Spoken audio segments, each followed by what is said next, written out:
Rain hammered the glass like bullets when Nadia Kessler realized the man sitting across from her wasn't just dangerous. He was the kind of danger that could erase people from existence without breaking a sweat. She'd served coffee to Wall Street sharks and tech billionaires, but Damien Seo Park made them all look like children playing dress-up. When she muttered a Korean curse under her breath, something crude about arrogant men who think the world bows at their feet, his eyes snapped to hers with the precision of a predator locking onto prey. Then he smiled. Not warm, not kind, fascinated.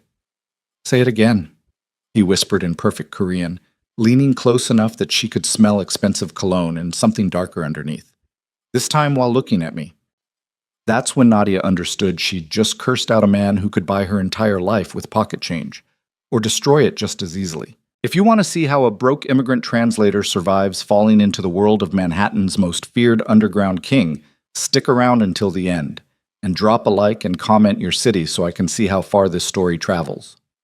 The coffee shop on West 34th smelled like burnt espresso and broken dreams at 6 in the morning. Nadia Kessler moved behind the counter with the mechanical efficiency of someone who'd stopped thinking about what her hands were doing months ago. Grab cup. Write name. Pull shot. Steam milk. Smile like you mean it. Repeat until your feet go numb and your soul follows. She was 24 and looked 30 on bad days. The kind of tired that lived in your bones. Ghana felt like another lifetime now. Her mother's laugh. The compound in Accra, where aunties cooked groundnut soup and kids played football in red dirt. Nadia had left all of that behind for a graduate program in linguistics at Columbia, chasing the American dream everyone warned her was just marketing. Then Mom got sick. Stage 4. Pancreatic cancer doesn't care about dreams or student visas or how hard you work to get here. It just takes and takes until there's nothing left but hospital bills printed on paper that might as well be chains. $247,000. That's what grief cost in America. Nadia wore it like a second skin now, the weight of it pressing down every time she swiped her Metro card or opened her banking app or tried to remember what it felt like to sleep without anxiety sitting on her chest like a stone. "Tall vanilla latte for Rebecca," she called out, setting the cup on the pickup counter. A woman in yoga pants grabbed it without looking up from her phone. Didn't say thank you, didn't make eye contact. Nadia had become invisible here, just another brown girl in a stained apron who existed to facilitate other people's mornings. Her shift ended at 2. Then she had exactly 90 minutes to get across town, shower in her shoebox apartment in Washington Heights, and transform into the version of herself that worked nights at Haneul, a high-end Korean-African fusion restaurant in Koreatown that charged $40 for bibimbap and $70 for jollof spiced short ribs. The tips were good. Good enough to keep the debt collectors from turning into repo men. Good enough to keep her phone on and the lights working and her dignity hanging by a thread. Barely. She clocked out at 2:07, grabbed her backpack, and stepped into October cold that cut through her jacket like spite. The subway was packed with the usual afternoon chaos. Students heading to late classes, delivery guys hauling insulated bags, tourists studying maps like they held the secrets of the universe. Nadia found a spot near the doors and pulled out her phone.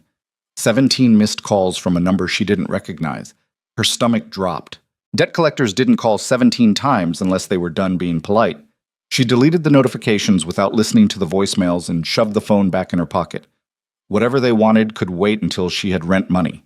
Or never. Never worked too. The one train lurched forward and Nadia closed her eyes, letting the rhythm of the tracks drown out everything else.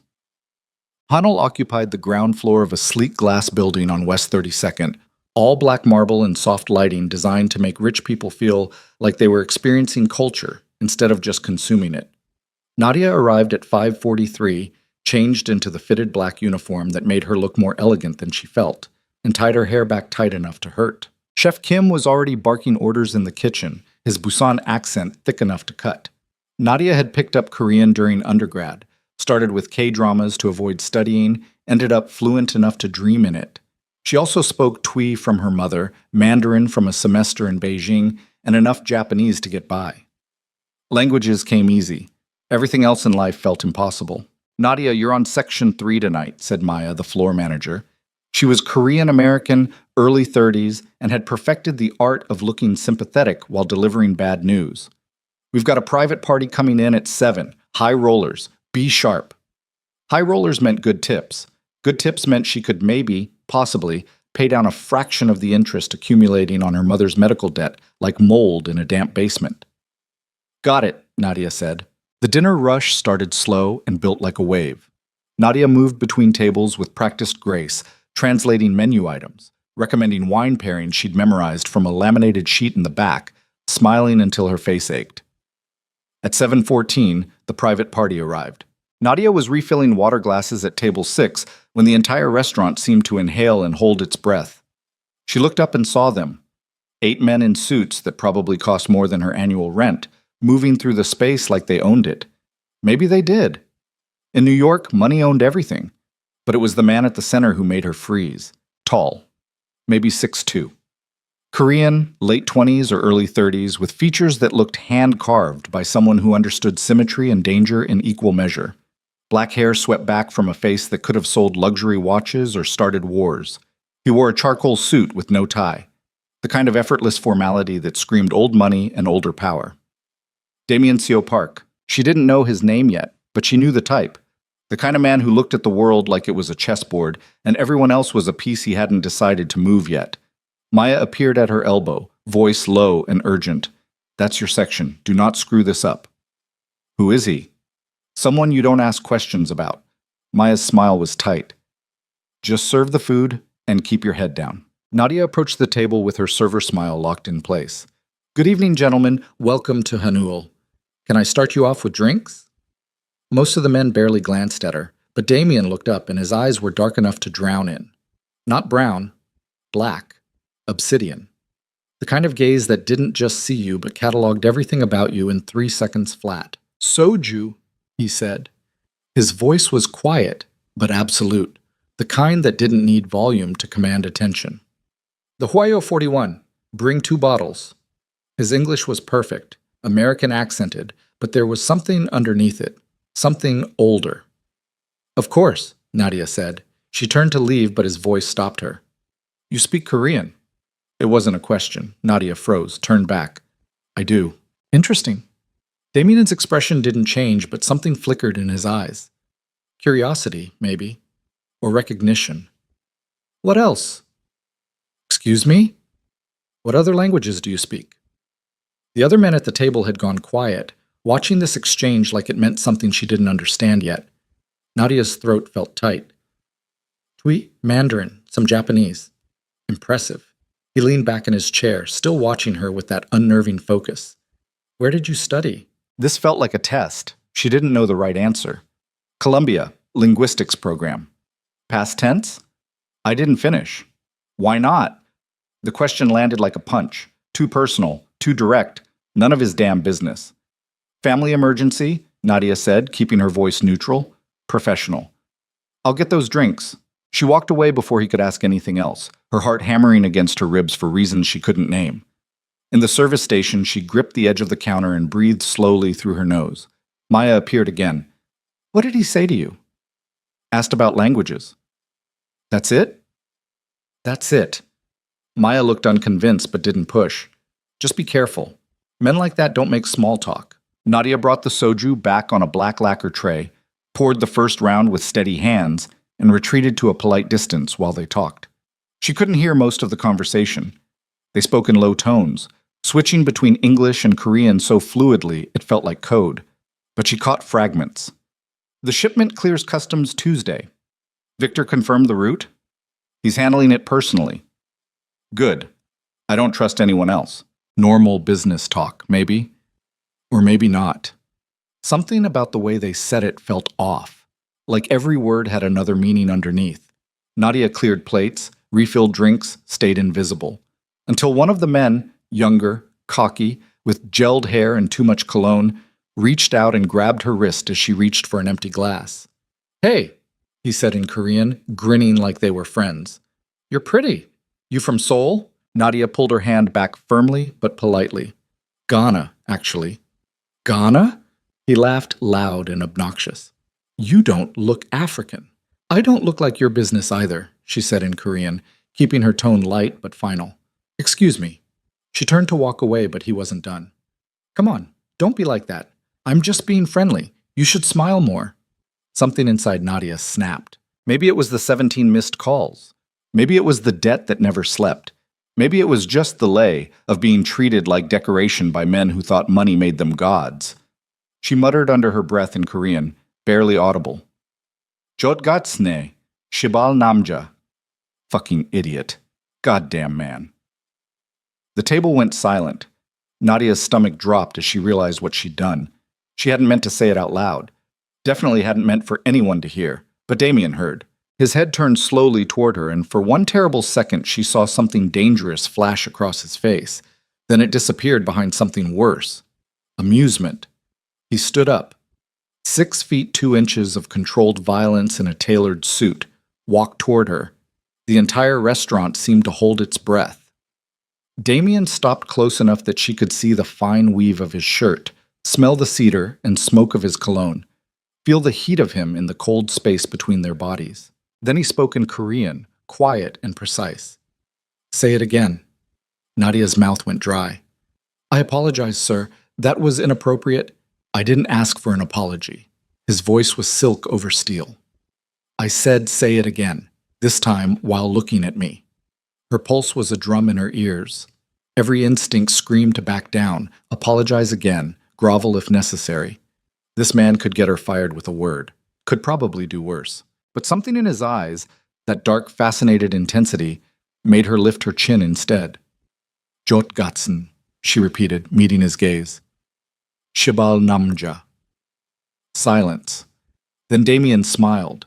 Not the polite smile of earlier. This one was real, sharp, delighted. Finally, he said in English, still looking at her like she was a puzzle he wanted to take apart. Someone with a spine. He reached into his jacket and pulled out a business card. Heavy stock, embossed lettering. He held it out. Come see me tomorrow, 10 a.m., Park Industries Tower. Nadia didn't take the card. I work mornings. Not anymore. You can't just... Yes, I can. He pressed the card into her hand, his fingers warm against hers. 10 a.m. Don't be late. Then he walked back to his table like he hadn't just turned her world sideways.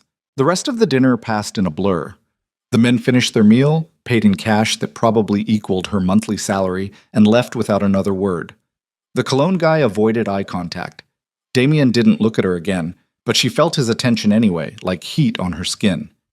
Maya pulled her aside as soon as they were gone. What the hell was that? I have no idea. He gave you his card? Apparently. Nadia. Maya's voice dropped to something between fear and awe.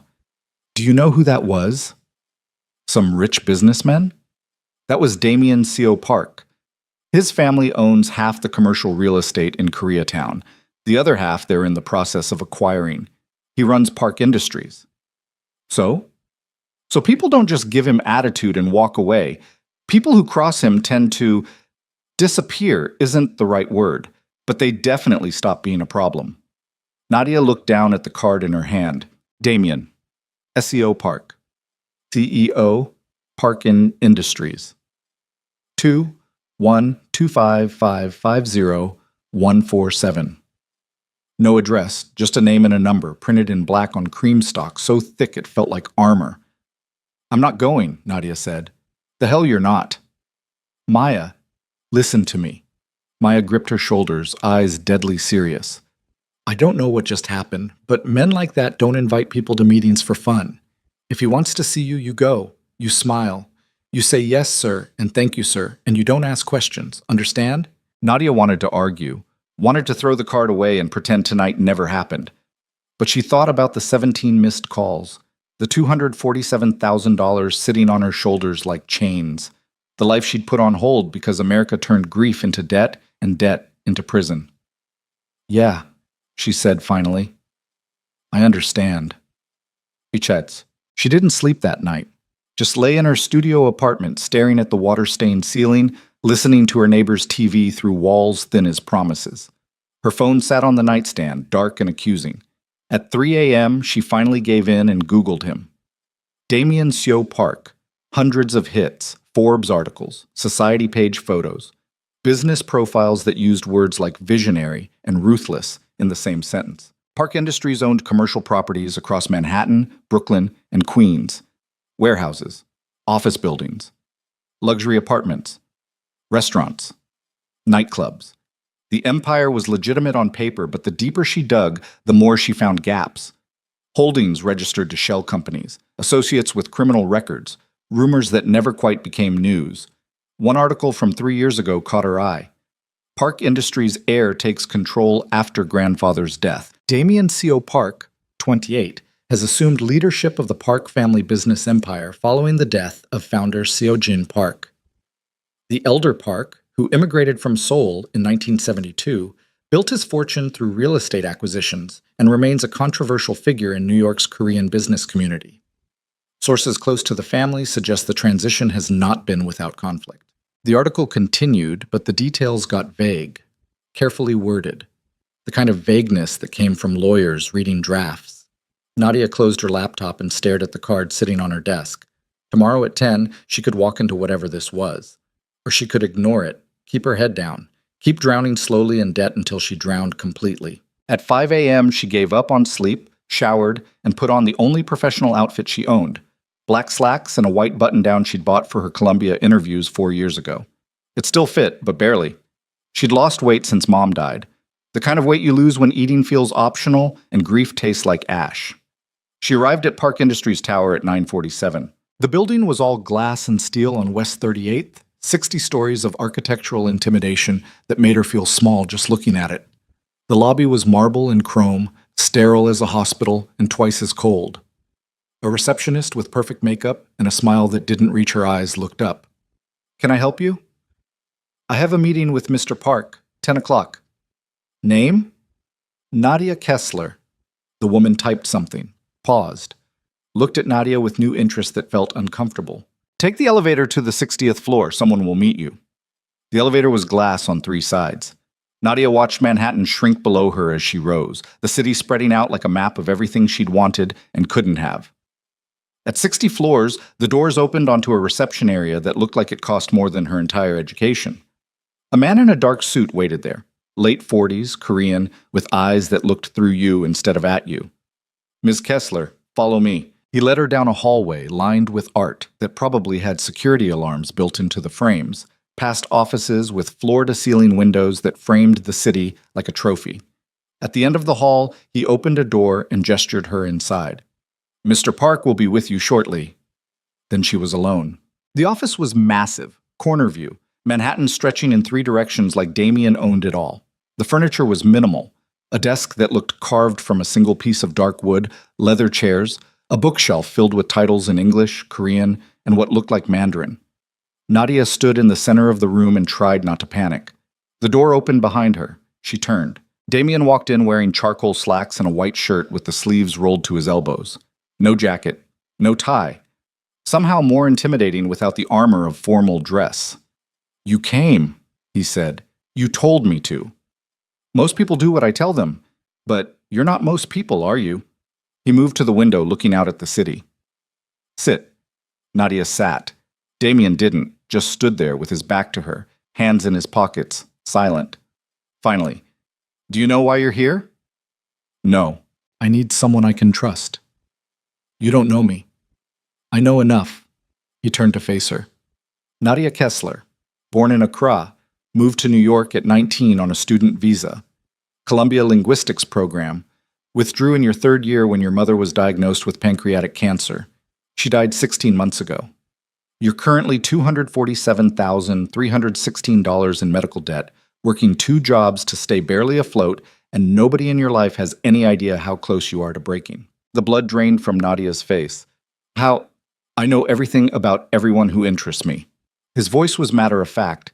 Not cruel, not kind, just true. "You speak 4 languages fluently. You have perfect memory for detail. You're smart enough to get into an Ivy League program and stubborn enough to survive 2 years of watching someone you love die slowly. And last night, you called my associate a fucking idiot to his face in Korean because you forgot I was listening." "I'm sorry." "Don't apologize." Damien walked to his desk, leaned against it. "It was the first honest thing I've heard in months. Everyone else is too afraid of me to tell the truth. You were too angry to care. That's useful." Nadia's hands were shaking. She clasped them together in her lap. "What do you want?" "I want to hire you." As what? A translator, an analyst, someone who can listen to conversations in multiple languages and tell me what people are really saying underneath the words. He pulled a folder from his desk drawer, set it in front of her. 3 months. Full time. Starting salary is $15,000 a month. When the contract ends, I'll erase your mother's medical debt entirely. All of it. You walk away clean. Nadia stared at the folder like it might explode. $45,000 plus freedom from the debt that was killing her. It was too much. Too easy. What's the catch? The catch, Damien said quietly, is that you'll be working for me. And my business exists in spaces that aren't always legal. You'll hear things, see things, be part of things that might make you uncomfortable, but you'll be safe. I protect what's mine. I'm not yours. Not yet. He smiled slightly. But if you take this job, you will be. That's how it works. Nadia opened the folder. The contract was real. Typed on official letterhead, lawyer approved, dated, and waiting for her signature. $45,000. Plus the erasure of $247,316 in debt that had been strangling her for 16 months. All she had to do was work for a man who radiated danger like heat off asphalt. A man who knew everything about her. A man who looked at her like she was valuable instead of disposable. I need time to think. No, you don't. Damien's voice was soft. You need this. I'm offering you a way out. The only question is whether you're brave enough to take it. Nadia looked up at him, saw the challenge in his eyes, the certainty that she would say yes because what other choice did she have? She hated him for being right, hated herself for proving him right. Where do I sign? On. She started the next morning. A car picked her up at 8. Sleek black sedan with tinted windows and a driver who didn't make small talk. He drove her to a building in Long Island City, industrial and anonymous, the kind of place you'd pass without noticing. Inside, it was different, clean, professional. Open floor plan with desks and computers and people moving with purpose. It looked like any tech startup except for the way everyone stopped talking when she walked in. Damien's assistant, the same man from yesterday, led her to a private office. Windowless, secure. You'll work here, he said. Your job is to translate and analyze any communication Mr. Park provides. Audio files, written documents, intercepted messages. You'll prepare reports summarizing content, tone, and any hidden meanings you identify. Everything you see and hear is confidential. Violation of that confidentiality results in immediate termination and legal action. Understood? Yes. He handed her a laptop. Password is your employee ID number. First assignment is already uploaded. Mr. Park expects the analysis by end of day. Then he left. Nadia sat down, opened the laptop, and found a folder labeled translation_001. Inside, 3 audio files in Korean. She plugged in headphones and hit play. The first file was a phone call. 2 men discussing shipping routes. Nothing unusual until she listened closer and realized they were using code, packages that weighed too much to be legal goods, deliveries scheduled for 3 a.m., references to customs officials by first name only. The second file was in Mandarin. A negotiation about territory. Street corners, protection fees, who paid whom and what happened to people who didn't pay. The third was back to Korean. This one made her skin crawl. A man's voice, cold and precise. The girl saw too much. Handle it quietly. Another voice. Consider it done. Nadia pulled off the headphones and stared at the screen. This wasn't a legitimate business. This was exactly what Maya had warned her about. Damien C.O. Park wasn't just a CEO. He was running an empire built on fear, money, and violence dressed up as commerce. And she'd just signed a contract to work for him. Her phone buzzed. A text from an unknown number. How's the first assignment going? She knew without asking it was him. Nadia looked at the files, looked at the door, looked at the choice she'd already made. Then she started typing her analysis, because $247,000 in debt didn't care about her conscience, and neither did the man who now owned 3 months of her life. Nadia submitted her first report at 4:47 p.m. By 4:52, Damien called her directly. You caught the double meaning in the third file, he said without preamble. No hello, no small talk, just the acknowledgement that she'd done exactly what he'd hired her to do. The phrase about handling it quietly. They weren't talking about a business problem. No, they weren't. His voice was even, unbothered. Like discussing murder was just another Tuesday. What else? Nadia glanced at her notes. The Mandarin conversation referenced Brother Chen 3 times, each time with deference. He's not an employee, he's a partner or rival, someone with equal power. Good. Anything else? The shipping route conversation mentioned a customs official named Tommy. First name basis suggests he's on your payroll. Silence on the other end. Then, you're better at this than I expected. Should I be flattered or terrified? Both. She heard the smile in his voice. Same time tomorrow. There'll be new files waiting. He hung up before she could respond. The driver took her home in silence. Nadia climbed the 4 flights to her apartment, locked the door behind her, and stood in the shower until the hot water ran cold. She kept thinking about the 3rd audio file. The girl who saw too much. Handle it quietly. Somewhere in New York tonight, a woman was going to die because she'd been in the wrong place at the wrong time. And Nadia had just translated the order that sealed her fate. She didn't sleep, just lay in bed staring at her phone, wondering if she should call someone. The police, the FBI, anyone. But who would believe her? She had no proof, no names, no details beyond a voice on a recording that she wasn't supposed to have heard in the first place. And even if they believed her, what then? She'd violated the confidentiality agreement. Damien would know. Men like him always knew. By morning, she'd convinced herself it was just business. The dark side of an empire she didn't understand and didn't need to understand. Her job was to translate. Nothing more. She almost believed it. Week 1 became week 2. Nadia fell into a rhythm that felt surreal and mundane at the same time. Wake up. Car picks her up. Translate files. Submit reports. Go home. Repeat. The work itself was intense. Hours of audio in multiple languages, coded conversations that required her to read between syllables, documents where every comma might hide a threat. She learned to recognize voices, to catch regional accents that revealed where someone was from, to identify hesitation that meant lying and confidence that meant truth. Damien never visited the Long Island City office, but he called her every few days, always with questions that proved he'd read her reports carefully, testing her, pushing her to dig deeper. The Korean conversation from Tuesday, he said one afternoon, you noted unusual formality in the speaker's language. Yes, he used honorifics typically reserved for elders or superiors. To whom? Someone named Victor. Another pause. What's your impression of Victor based on how people talk to him? Nadia thought about it. Feared, respected, close to you in the hierarchy, maybe closer. He's my second in command. Damien's tone shifted slightly. We grew up together. He's family. You sound uncertain about that. I didn't ask for psychological analysis. You asked for my impression. That's what I'm giving you. He laughed, short and sharp. Fair enough. Keep doing what you're doing. The money hit her account every Friday. $15,000, minus taxes, direct deposit like clockwork. Nadia watched her bank balance climb from double digits to numbers that made her dizzy. For the first time in 16 months, she could breathe. She paid off 3 credit cards, sent money to her cousin in Ghana who'd helped with funeral expenses, bought groceries without calculating every dollar. Small things that felt monumental. But the debt was still there, still massive, still crushing. $247,000 didn't disappear in 2 weeks. On day 16, everything changed. Nadia arrived at the office to find a different assignment waiting. Not audio files this time.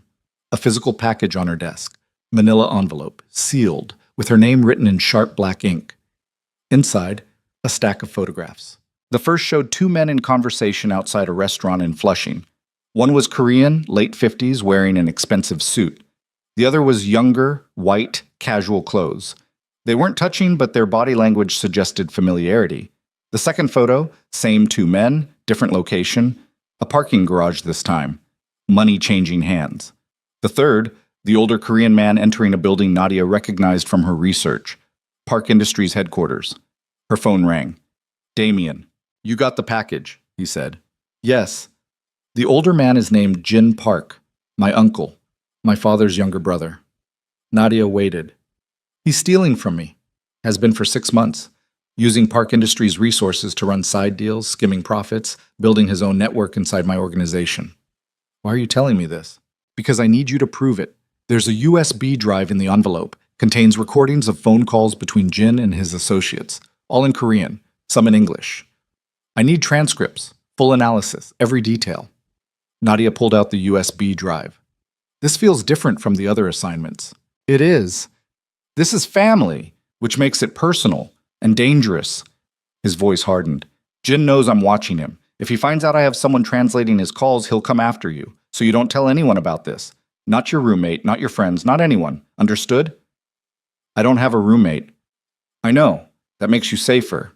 A pause. But also more vulnerable. I'm assigning someone to watch your building. You won't see him, but he'll be there.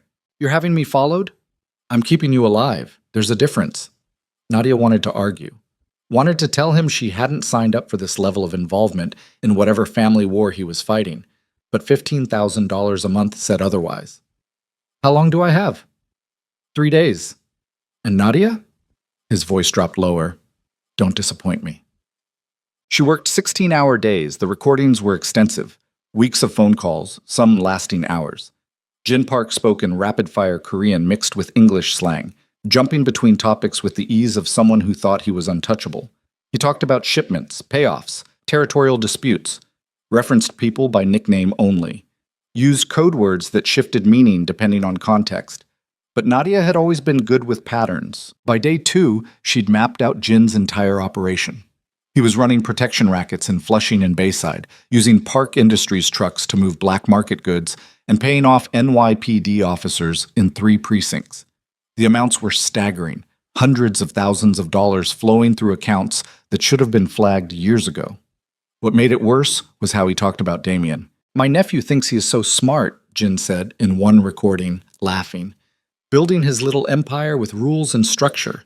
He's weak. Our father would be ashamed. This business needs strength, not morality. Another call, different associate. Damien won't last, too soft, too American. When the time comes, we'll remove him and take what should have been mine from the beginning. Nadia listened to that part 3 times. Remove him. Not compete with him. Not undermine him. Remove him. Jin was planning a coup. She finished the transcripts at 2 a.m. on day 3, eyes burning and hands shaking from too much coffee and not enough sleep. The analysis ran 43 pages, detailed breakdown of Jin's network, his revenue streams, his associates, and most damning, his timeline. He was planning to move against Damien within the month. Nadia encrypted the file, uploaded it to the secure server, and sent Damien a single text. It's done. Her phone rang 30 seconds later. I'm outside your building, Damien said. Come down. It's 2 a.m. I know what time it is. Come down. She pulled on shoes and a jacket, took the stairs because the elevator sounded like a dying animal after midnight, and stepped out onto the street. A black Mercedes was parked at the corner. The back door opened.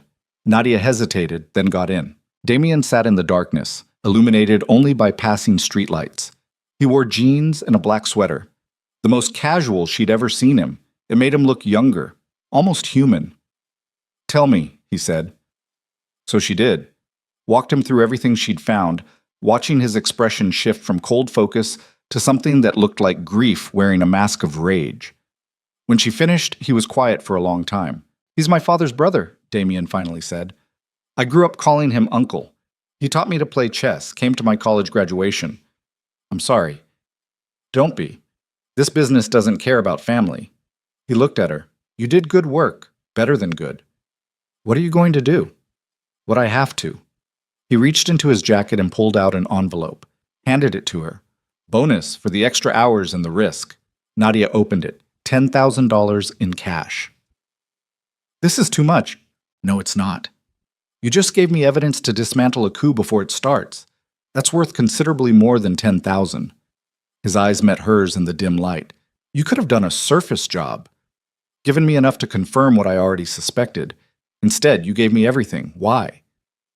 She thought about lying, thought about saying it was just professionalism. But something about the way he looked at her, really looked like he could see past every defense, made her tell the truth.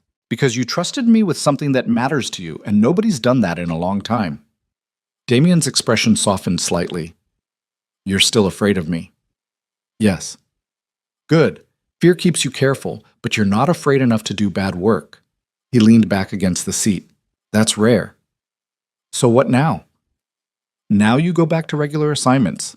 The Jin situation is handled. You don't need to worry about it.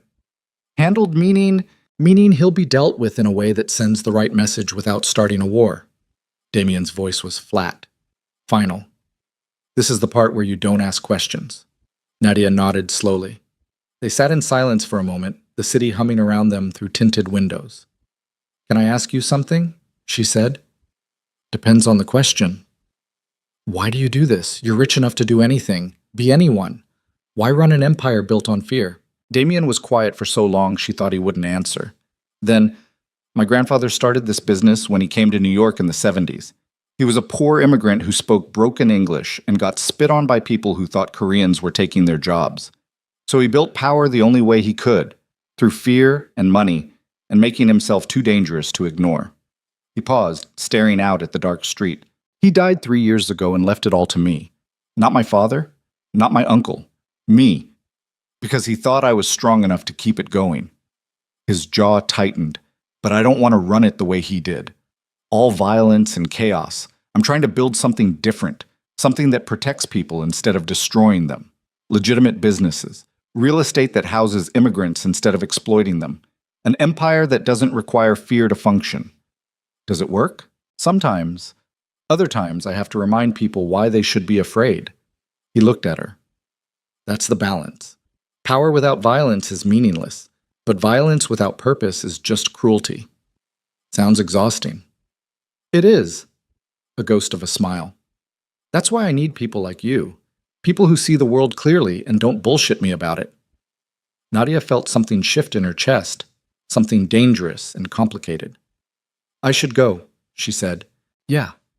But he didn't move to open the door. Nadia? Yeah? Thank you for the work, for being honest, for not running when you saw what this really was. She met his eyes. I'm still deciding if staying was smart or stupid. Let me know when you figure it out. She got out of the car and walked back into her building, feeling his gaze on her back until the door closed. Upstairs, she locked herself in and counted the $10,000 twice, then hid it in the freezer behind frozen vegetables she never ate. Only then did she let herself think about the way Damien had looked at her, like she mattered, like she was dangerous, like maybe he was deciding the same thing she was, whether this was smart or stupid or something else entirely. The next morning, Nadia arrived at the office to find chaos. People spoke in hushed, urgent tones. Someone was crying in the bathroom. The usually calm space felt electric with tension. Damien's assistant appeared at her office door, face grim. Conference room, now! Nadia followed him down the hall to a glass-walled room where 10 people sat around a table. She recognized some faces from the office. Others were new. Damien stood at the head of the table, wearing a black suit and an expression that could freeze blood. Sit, he said. She sat. He waited until the room was completely silent before speaking. Jin Park is dead. Someone gasped. Nadia's stomach dropped. Last night around 4 a.m., he was killed in his home in Flushing, single gunshot to the head. Professional job. Made to look like a robbery, but we all know what it really was. Damien's voice was ice. The NYPD is calling it a home invasion. I'm calling it a message. From who? Someone asked. That's what we're going to find out. Damien's eyes swept the room. Jin was planning to move against me. Some of you knew that. Most didn't. What matters now is that someone else made the first move. Someone inside our organization who knew about Jin's plans and decided to eliminate him before I could. The room was silent. I didn't order this, Damien continued. Which means someone acted without my authority. Someone in this room, or someone close to someone in this room, thought they were doing me a favor. They weren't. His gaze landed on a man Nadia didn't recognize. Korean, early 30s, wearing an expensive suit and a carefully neutral expression. Victor. Had to be. The way people watched him, the way Damien looked at him. Victor, Damien said quietly. Do you have something to say? Victor leaned back in his chair, completely relaxed. I had nothing to do with Jin's death, but I won't pretend to be sorry he's gone. He was a cancer. That wasn't your call to make. Then whose call was it? Yours? Victor's voice remained calm, but something sharp flickered beneath it. You've been investigating Jin for months. Had someone... His eyes flicked briefly to Nadia. translating his conversations, building a case. What were you planning to do? File a report? This isn't corporate America, Damien. This is the life your grandfather built. The life we all live. Jin was a threat. Threats get eliminated. Not without my approval. Maybe that's the problem. Victor stood up slowly. You're so busy trying to make this empire legitimate that you forgot what keeps it standing. Fear, power, the willingness to do what needs to be done. Jin understood that. Your grandfather understood that. But you? He shook his head. You're trying to be something you're not. The room held its breath. Damien's expression didn't change, but Nadia saw his hands tighten slightly at his sides. Get out, Damien said quietly. Excuse me? You heard me? Get out of this building, out of this organization. You're done. Victor laughed, cold and sharp. You can't fire me. We built this together. I'm not firing you. I'm removing you. There's a difference. Damien's voice was silk over steel. You have 24 hours to transfer all your holdings back to Park Industries. After that, anything you still control becomes hostile territory, and you know how I handle hostile territory. For the first time, Victor's composure cracked. You're making a mistake. The only mistake I made was trusting you longer than I should have. Damien stepped closer. You killed Jin to force my hand, to make me look weak, to prove I can't control my own organization. But all you've proven is that you value your ego more than loyalty. Loyalty. Victor's voice rose. I've been loyal to this family since we were kids. I've bled for this empire, killed for it. While you were at Harvard learning economics, I was in the streets keeping your grandfather's legacy alive. And I appreciate that. But appreciation doesn't buy you the right to commit murder without my authority. They stared at each other, years of friendship and shared history crackling between them like broken glass. Victor smiled, slow and dangerous. Fine. You want me gone? I'm gone. But you better hope your new moral compass, he gestured vaguely at the room, keeps you alive. Because the people we deal with don't care about rules or structure or whatever fantasy you're building. They care about strength, and you just showed them weakness. He walked out. The door closed behind him with a soft click that sounded like a gunshot. Nobody moved. Damien stood perfectly still for 3 seconds. Then he turned to the rest of the table. Meeting's over. Get back to work. People scattered like startled birds. Nadia started to leave, but Damien's voice stopped her. Not you. Stay. The room emptied until it was just the two of them in glass walls that suddenly felt too transparent. I need you to do something for me, Damien said. Okay. Victor's going to retaliate. I don't know when or how, but it's coming. He knows too much about our operations, about our people, about... He paused. About you. Cold fear trickled down Nadia's spine. What do you mean? He knows I trust you, that I've been using you for sensitive translations. That makes you a target. Damien moved to the window, looking out at the city. I'm moving you out of this office. You'll work from a secure location, different every day. My people will drive you, stay with you, make sure Victor can't get to you. You're putting me in protective custody? I'm keeping you alive. This wasn't part of the deal. The deal changed the moment you became valuable to me. He turned to face her. Do you understand what that means? That I'm a pawn in whatever game you're playing? That you're someone I'll protect? His voice was fierce. Victor can come after me, my businesses, my territories. But he touches you and I'll burn his entire world down. That's not a threat. That's a promise. Nadia stared at him, heart hammering. Why? Why do I matter that much? Damien crossed the space between them in 3 strides. Stood close enough that she could see gold flecks in his dark eyes. Because you looked at my empire and didn't flinch. Because you did the work even when it scared you. Because you called me an arrogant bastard in Korean and then said it again when I asked. His voice dropped lower. Because when I'm with you, I remember what it feels like to trust someone. The air between them felt electric. That's dangerous, Nadia whispered. I know. We barely know each other. I know everything about you. Your favorite color is blue. You take your coffee with too much sugar and no cream. You call your cousin in Ghana every Sunday, even though the time difference means you're awake at 5 a.m. You cry during sad movies, but pretend you don't. You haven't been on a date in 3 years because you were too busy taking care of your mother and then too busy drowning in debt. Should I continue? Nadia couldn't breathe. How? I told you.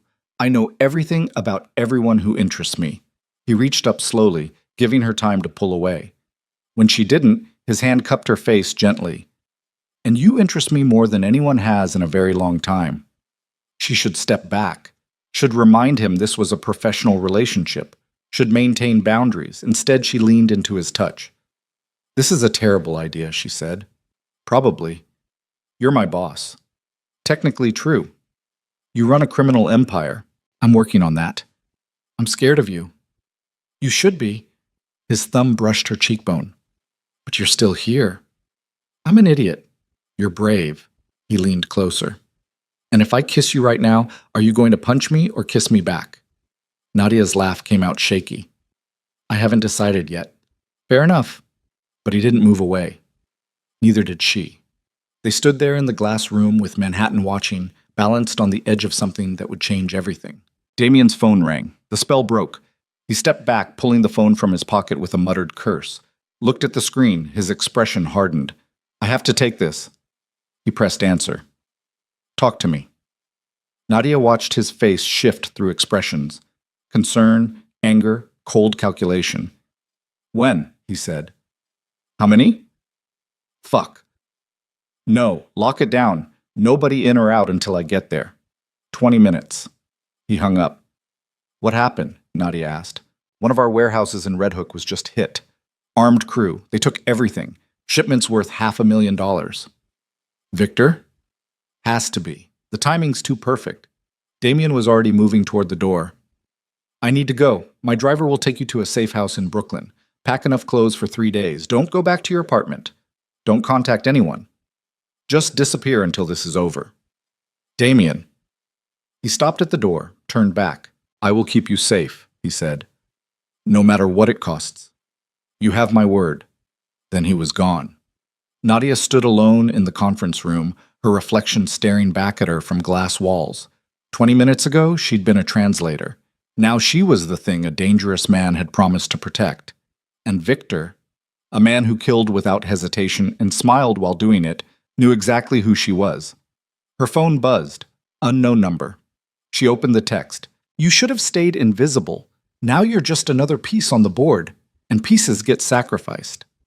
V. Nadia's hands shook so hard she nearly dropped the phone. Outside the window, New York glittered indifferently. And somewhere in that vast city, Victor was planning his next move. A move that would put her directly in the crossfire of a war she'd never wanted to fight. The safe house was a fourth-floor walk-up in Sunset Park, sandwiched between a bodega and a laundromat that smelled like industrial detergent and broken promises. Damien's driver, a silent brick of a man who introduced himself only as Chen, carried her single duffel bag up the stairs and swept the apartment with practiced efficiency before handing her a burner phone. "Mr. Park will call you on this," Chen said. "Don't use your regular phone. Don't order food. Don't open the door for anyone except me or Mr. Park. There's cash in the kitchen drawer and enough supplies for a week." "How long am I supposed to stay here?" "Until Mr. Park says otherwise." Then he left, and Nadia was alone with peeling wallpaper and the distant sound of someone's television bleeding through thin walls. She checked the kitchen drawer. $5,000 in mixed bills, rubber-banded in stacks. The fridge held basics: eggs, bread, milk, containers of pre-made meals from a Korean deli. The freezer was empty except for ice cube trays and a handgun wrapped in plastic. Nadia stared at the weapon for a long moment before closing the freezer door. She'd crossed into a world where guns in freezers were standard precautions. The burner phone rang at 11 p.m. "You settled in?" Damien's voice sounded tired, strained, as settled as you can be in a strange apartment with a gun in the freezer. "You found that. Good. Do you know how to use it?" "No. Chen will teach you tomorrow. For now, just know it's there." Background noise filtered through the line. Voices, movement, the controlled chaos of a crisis being managed. "The warehouse hit was worse than I thought. They didn't just take merchandise. They took records, shipping manifests, client lists, everything I need to run the legitimate side of operations. Can you rebuild it? Eventually. But Victor knows what he took. He's going to use it as leverage. Either I give him back his position and authority, or he releases everything to my competitors. Maybe law enforcement." "What are you going to do?"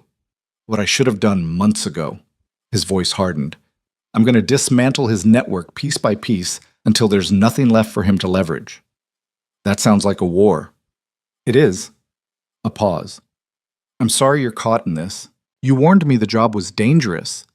I didn't warn you it would be this dangerous, that you'd end up hiding in a safe house because my oldest friend decided you were a vulnerability worth exploiting. He exhaled slowly. If you want out, I'll arrange it. New identity, new city, clean break. You'd lose the debt forgiveness, but you'd be alive. Nadia thought about it, really thought about it. She could run, disappear, start over somewhere Victor couldn't find her. But that meant leaving Damien to fight this war alone. It meant abandoning the first person in years who'd looked at her and seen value instead of labor. I'm not running, she said. Nadia, you said you'd protect me. I'm choosing to trust that. She sat down on the worn couch, tucking her legs beneath her. Besides, you need me. I'm the only one who can translate Victor's communications once you intercept them. That's not your responsibility. You made it my responsibility when you hired me. She paused. And when you told me I mattered. Silence on the other end.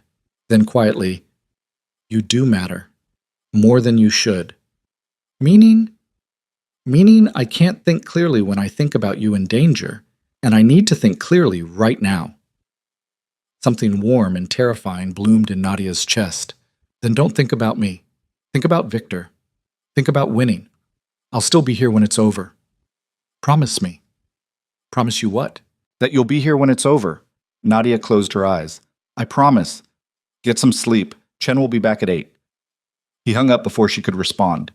She stared at the burner phone for a long time, then set it on the coffee table and tried to sleep on a couch that smelled like other people's cigarettes. Chen taught her to shoot in the basement of an abandoned warehouse in Greenpoint. Grip firm, but not rigid, he said, adjusting her hands on the Glock 19. Stance wide, elbows slightly bent. Breathe out when you squeeze the trigger. The gun felt heavy, foreign, like holding death in her hands. I don't want to kill anyone, Nadia said. Then aim for center mass and hope they reconsider their life choices. Chen stepped back. Fire when ready. She squeezed the trigger. The recoil shocked her, sent her stumbling back a step. The bullet hit the target 2 feet to the left of where she'd aimed. Again, Chen said. She fired until her hand shook and her ears rang despite the protection. By the end of an hour, she could hit the target consistently. Not accurately, but consistently. You won't win any competitions, Chen said as they packed up, but you might survive. Inspiring. I don't do inspiration. I do survival.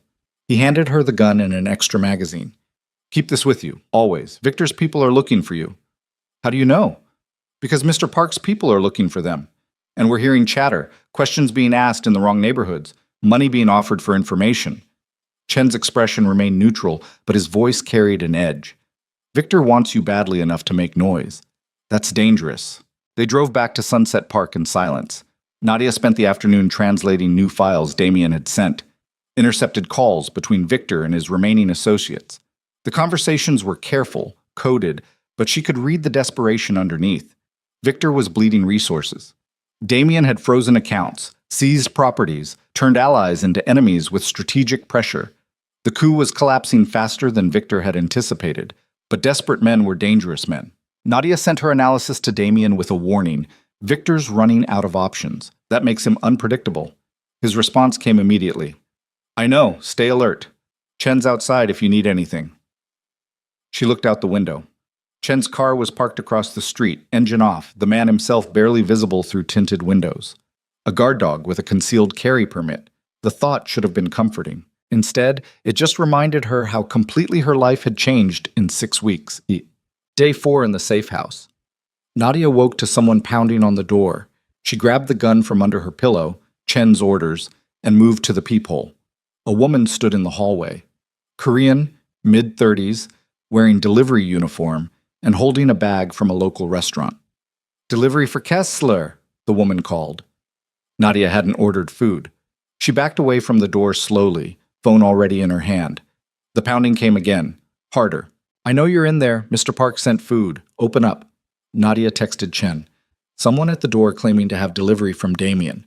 The response was instant. Don't open it. On my way up. Footsteps thundered up the stairs. The woman outside stopped knocking. Then, last chance. Nadia heard something scrape against the lock. She raised the gun with trembling hands, safety off like Chen had taught her, aimed at the door. The lock clicked. The door started to open. Nadia's finger tightened on the trigger. Chen appeared in the doorway, gun drawn, the delivery woman on her knees in the hallway with her hands zip-tied behind her back. "Clear," Chen said. Nadia lowered her weapon, heart slamming against her ribs so hard it hurt. Chen dragged the woman inside and kicked the door shut. "Who sent you?" The woman spat on the floor, said nothing. Chen sighed, pulled out his phone, and made a call. "We have a problem." "Yeah, at the Sunset Park location. Victor's people." "Understood." He hung up, looked at Nadia. "Pack your things. We're moving you." "Where?" "Somewhere Victor can't find you." 20 minutes later, Nadia was in a different car with a different driver heading toward Manhattan. Chen followed in a second vehicle.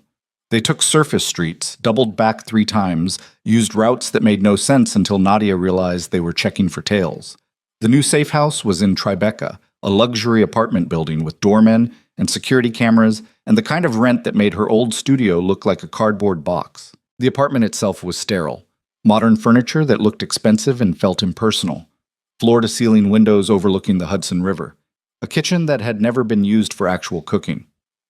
"Mr. Park owns the building," the new driver explained. "You'll be safe here." Nadia wanted to believe that. She unpacked her duffel in a bedroom larger than her entire Washington Heights apartment, then sat on the bed and tried to remember what normal felt like. The burner phone rang. Not Damien this time. Unknown number. She almost didn't answer, but curiosity won. "Hello?" "Nadia Kessler." Victor's voice was smooth, cultured, terrifying in its calmness. "We haven't been formally introduced. I know who you are." "Good. That saves time." She heard him smile. "I wanted to congratulate you on evading my associates. Not many people manage that." "What do you want?" "To make you an offer. A better offer than Damien's giving you." "I'm not interested. You haven't heard it yet." Papers rustled in the background. "I know about your debt. $247,316 in medical bills. Damien promised to clear it if you work for him for 3 months. I'll clear it today, right now, plus another $100,000 as a signing bonus. All you have to do is walk away."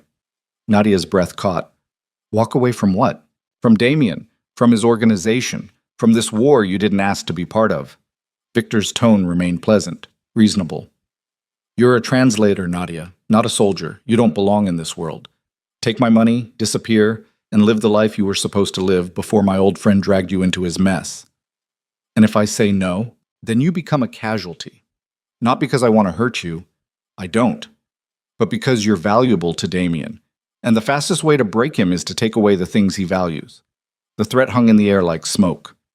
"You're going to kill me," Nadia said flatly. "Only if you force me to. I'd much rather pay you." He paused. "Think about it. Your mother died drowning in debt because American healthcare is predatory. You've spent 2 years being crushed by the weight of her death. I'm offering you freedom, real freedom, not the conditional servitude Damien's selling." "He's not." "Yes, he is. You work for him or you drown. That's not freedom. That's just a prettier cage." Victor's voice softened. "I'm not your enemy, Nadia. I'm trying to save you from a man who's too broken to see he's destroying everything he touches. You killed his uncle. I removed a threat to the organization, something Damien should have done months ago but was too weak to execute. That's the difference between us. I do what needs to be done. He agonizes over morality while the empire burns. If you're so capable, why do you need me to walk away?" Victor laughed. "Because you're his weakness, and I prefer to win clean. So, do we have a deal?" Nadia's hand tightened on the phone. $347,316. Today. Proof of payment before I agree to anything. Smart girl. Give me your banking information and I'll wire it within the hour. How do I know you won't just kill me after I give you what you want? You don't. But I give you my word that if you leave New York tonight and never contact Damien again, you'll live a long, happy life somewhere far from this city. His voice hardened slightly. Stay, and I'll make sure you regret it. Choose wisely. He hung up. Nadia sat in the expensive bedroom overlooking the Hudson, phone trembling in her hand. $347,000. Freedom from the debt that had choked her for 2 years. All she had to do was abandon the man who'd trusted her, who'd protected her, who'd looked at her like she was valuable instead of disposable. The man she was falling for despite every rational instinct screaming that it was suicide. She texted Damien. Victor just called. Made me an offer. The response took 3 minutes. What kind of offer? Money to walk away. A lot of money. Another pause. Then, are you going to take it? Nadia stared at the question for a long time. Honest answer. She didn't know. She typed, I need to see you, in person, not safe. Victor's watching my movements. I don't care. If you want me to stay, you need to look me in the eye and tell me why. 10 minutes of silence. Then, rooftop garden at 345 West Broadway. Midnight. Come alone. Anna. The building was one of Damien's properties. Residential tower with luxury condos and amenities that included a private rooftop garden. Nadia arrived at 11:53, took the elevator to the top floor, and stepped out into a space that looked like someone had transplanted a Korean palace garden onto a Manhattan rooftop. Stone lanterns, cherry trees and massive planters, a small pond with koi fish, wooden benches arranged around carefully raked gravel paths. Damien stood at the edge, looking out at the city sprawled below like scattered diamonds. He turned when he heard her footsteps. You came, he said. You knew I would. He smiled slightly. I hoped. Nadia crossed the garden until she stood beside him. Up close she could see the exhaustion carved into his features, the tension in his shoulders, the weight of a war he was fighting on multiple fronts. Victor offered me $347,000 to disappear, she said. I know. I intercepted the call. Damien's voice was quiet. Are you going to take it? That depends on your answer to my next question. Ask. Nadia turned to face him fully. Why do I matter to you? The real reason. Not because I'm a good translator or because I'm useful. Tell me the truth.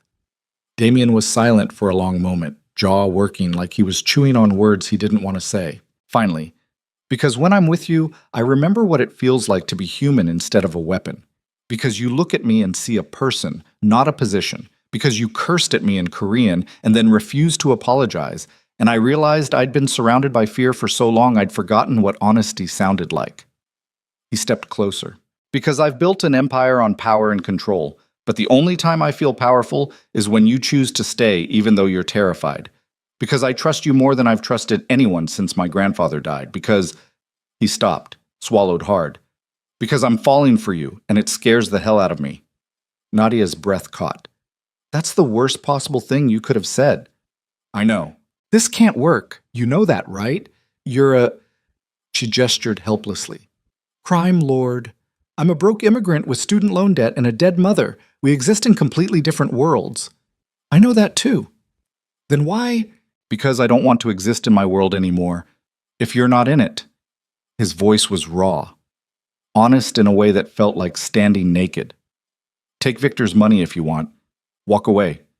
Build a life that doesn't include violence and danger and safe houses. I won't stop you. I won't even blame you. He reached out slowly, giving her time to pull back. When she didn't, his hand cupped her face. But if you stay, I swear to you I will do everything in my power to give you the life you deserve. Not as my employee. Not as someone I'm protecting out of obligation. As someone He couldn't finish the sentence. Didn't need to. Nadia saw it in his eyes. The terrifying vulnerability of a man who'd built walls so high, he'd forgotten what sunlight felt like, now tearing them down for someone who could destroy him completely. This is insane, she whispered.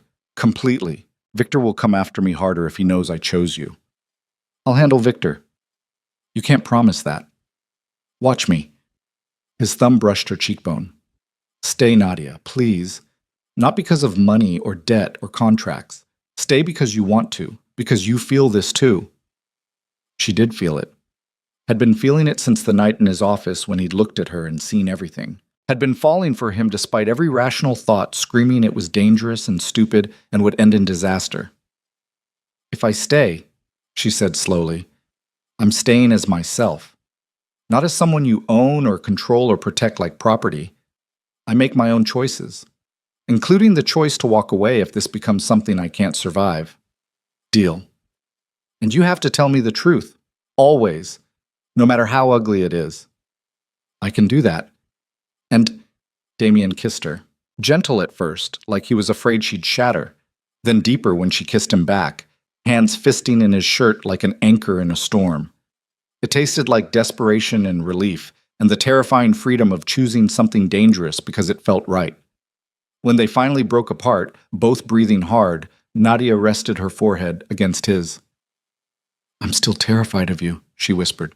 "Good. Don't stop. Fear keeps you sharp. But I'm more terrified of losing you." Damien's arms tightened around her. "You won't. I promise you won't." It was a promise he couldn't keep. They both knew it. But in that moment, on a rooftop garden overlooking a city that didn't care about broken people trying to build something real, they chose to believe it anyway. Nadia woke in Damien's penthouse at 6 a.m. to her phone ringing. Not the burner, her regular phone. The one she wasn't supposed to be using. She grabbed it, saw Chen's number, and answered. "We have a problem," Chen said without preamble. "Victor knows where you are." Nadia sat up, heart already racing. "How?" "Doesn't matter. Get dressed. We're moving you again. Now." She was pulling on clothes when she heard it. Footsteps in the hallway outside the bedroom. Too many footsteps. Damien was downstairs in his office. Had been there since 4 a.m., managing the war that never slept. These weren't his people.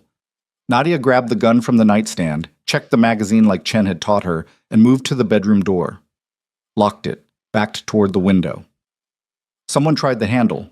Then a voice, muffled through the door. "We know you're in there, Ms. Kessler. This doesn't have to be difficult." Not Chen, not Damien's people. Victor's. Nadia's mind raced. The window led to a 30-story drop. The door was solid, but wouldn't hold forever. Her phone was on the bed, but calling for help meant time she didn't have. "Mr. Park is downstairs," the voice continued. Reasonable, almost kind. "We're not here for him, just you. Come quietly, and nobody gets hurt." She didn't believe that for a second. The door shuddered, someone kicking it, testing the lock. Nadia aimed the gun with shaking hands, wondering if she could actually shoot another human being. The door splintered. A man stepped through. Korean, 30s, wearing tactical gear like this was a military operation. He saw the gun, smiled. "You won't shoot." "Try me." He lunged. Nadia squeezed the trigger. The gun kicked. The sound was deafening in the enclosed space. The man stumbled but didn't go down. Body armor. He grabbed for the gun. Nadia fought like hell, kicking, scratching, using every dirty trick she'd learned growing up in Accra, where girls learned early that survival wasn't pretty. 2 more men entered the room. She didn't stand a chance. They wrestled the gun away, zip-tied her hands, dragged her toward the door. That's when she heard gunfire downstairs, shouting, Damien's voice cutting through chaos. "Where is she?" More gunfire. The men hauling Nadia toward the service elevator moved faster. She fought every step, screaming Damien's name until someone shoved a cloth in her mouth. They got her into the elevator, doors closing. The last thing she saw was Damien bursting into the hallway, covered in someone else's blood, eyes wild. Their gazes locked for one terrible second. Then the doors closed, and she was gone. They took her to a warehouse in the Bronx. Concrete floors, industrial lighting, the smell of rust and old violence. Victor was waiting. He sat in a metal chair like it was a throne, wearing an immaculate suit and an expression of polite interest. "Nadia," he said as they shoved her into a chair opposite him, "I'm disappointed. I made you a generous offer. You chose poorly." She spat out the gag. "Fuck you." He smiled. "There's that fire. I can see why Damien's fascinated. He's going to kill you for this. Maybe. But first he's going to watch you suffer. Because that's the only way to break a man like Damien Park. You don't attack his empire. You don't threaten his power. You take away the one thing he values more than either." Victor stood, walked to where she sat bound to the chair. "I'm going to send him proof that I have you. A video. Something visceral. Then I'm going to give him a choice. Abandon his pathetic crusade to legitimize the family business and restore my position, or I'll return you to him in pieces." Nadia's blood turned to ice. "He won't negotiate with you." "He will. For you, he will." Victor crouched down until they were eye level. That's his weakness. He cares. And caring in this business is a death sentence. He pulled out a phone, set it up on a tripod, started recording. "Any last words for your savior?" Nadia thought about begging, thought about crying, thought about giving Victor the satisfaction of breaking her. Instead, she looked directly into the camera and spoke in Korean, clear and deliberate. Damien, whatever he does to me, don't give him what he wants. Finish this. Win. I chose to stay knowing the risks. Don't let my choice be for nothing. Victor's expression flickered. How noble. He gestured to his men. Make sure he understands what happens to people who defy me. But keep her alive. She's only valuable breathing. The first blow caught her across the face, snapping her head sideways. The second drove the air from her lungs. Nadia stopped counting after 5, focusing instead on staying conscious, on breathing through the pain, on not giving them the screams they wanted.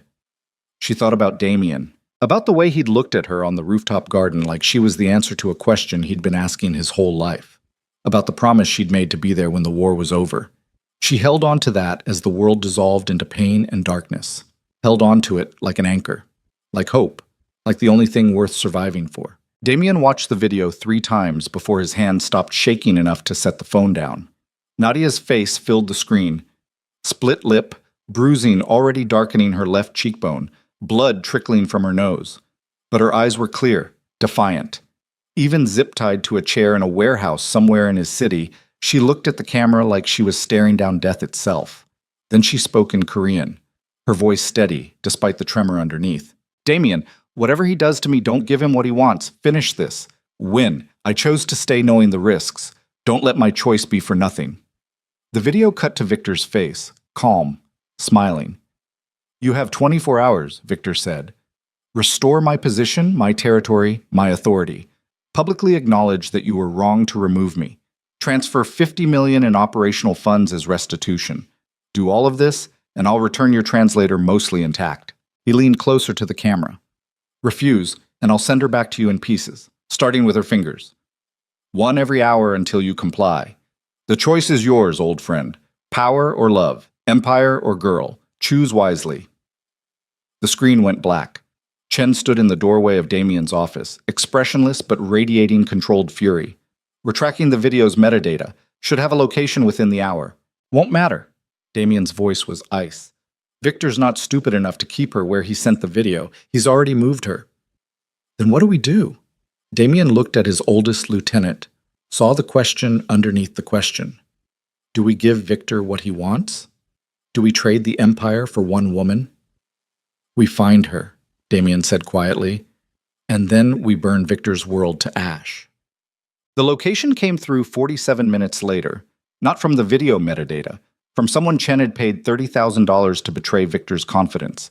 A meat processing plant in Hunts Point, abandoned for 2 years but still connected to the power grid, perfect for the kind of work that required privacy and soundproofing. Damien assembled his response team in the basement of a Park Industries property in Chelsea. 15 men, all of them veterans of the family business, all of them loyal, all of them armed. Victor's expecting a frontal assault, Damien said, spreading a blueprint of the facility across the table. He'll have shooters on the roof, reinforced positions at every entrance, probably explosives rigged to the main doors. We go in loud. Nadia dies in the crossfire. So what's the play?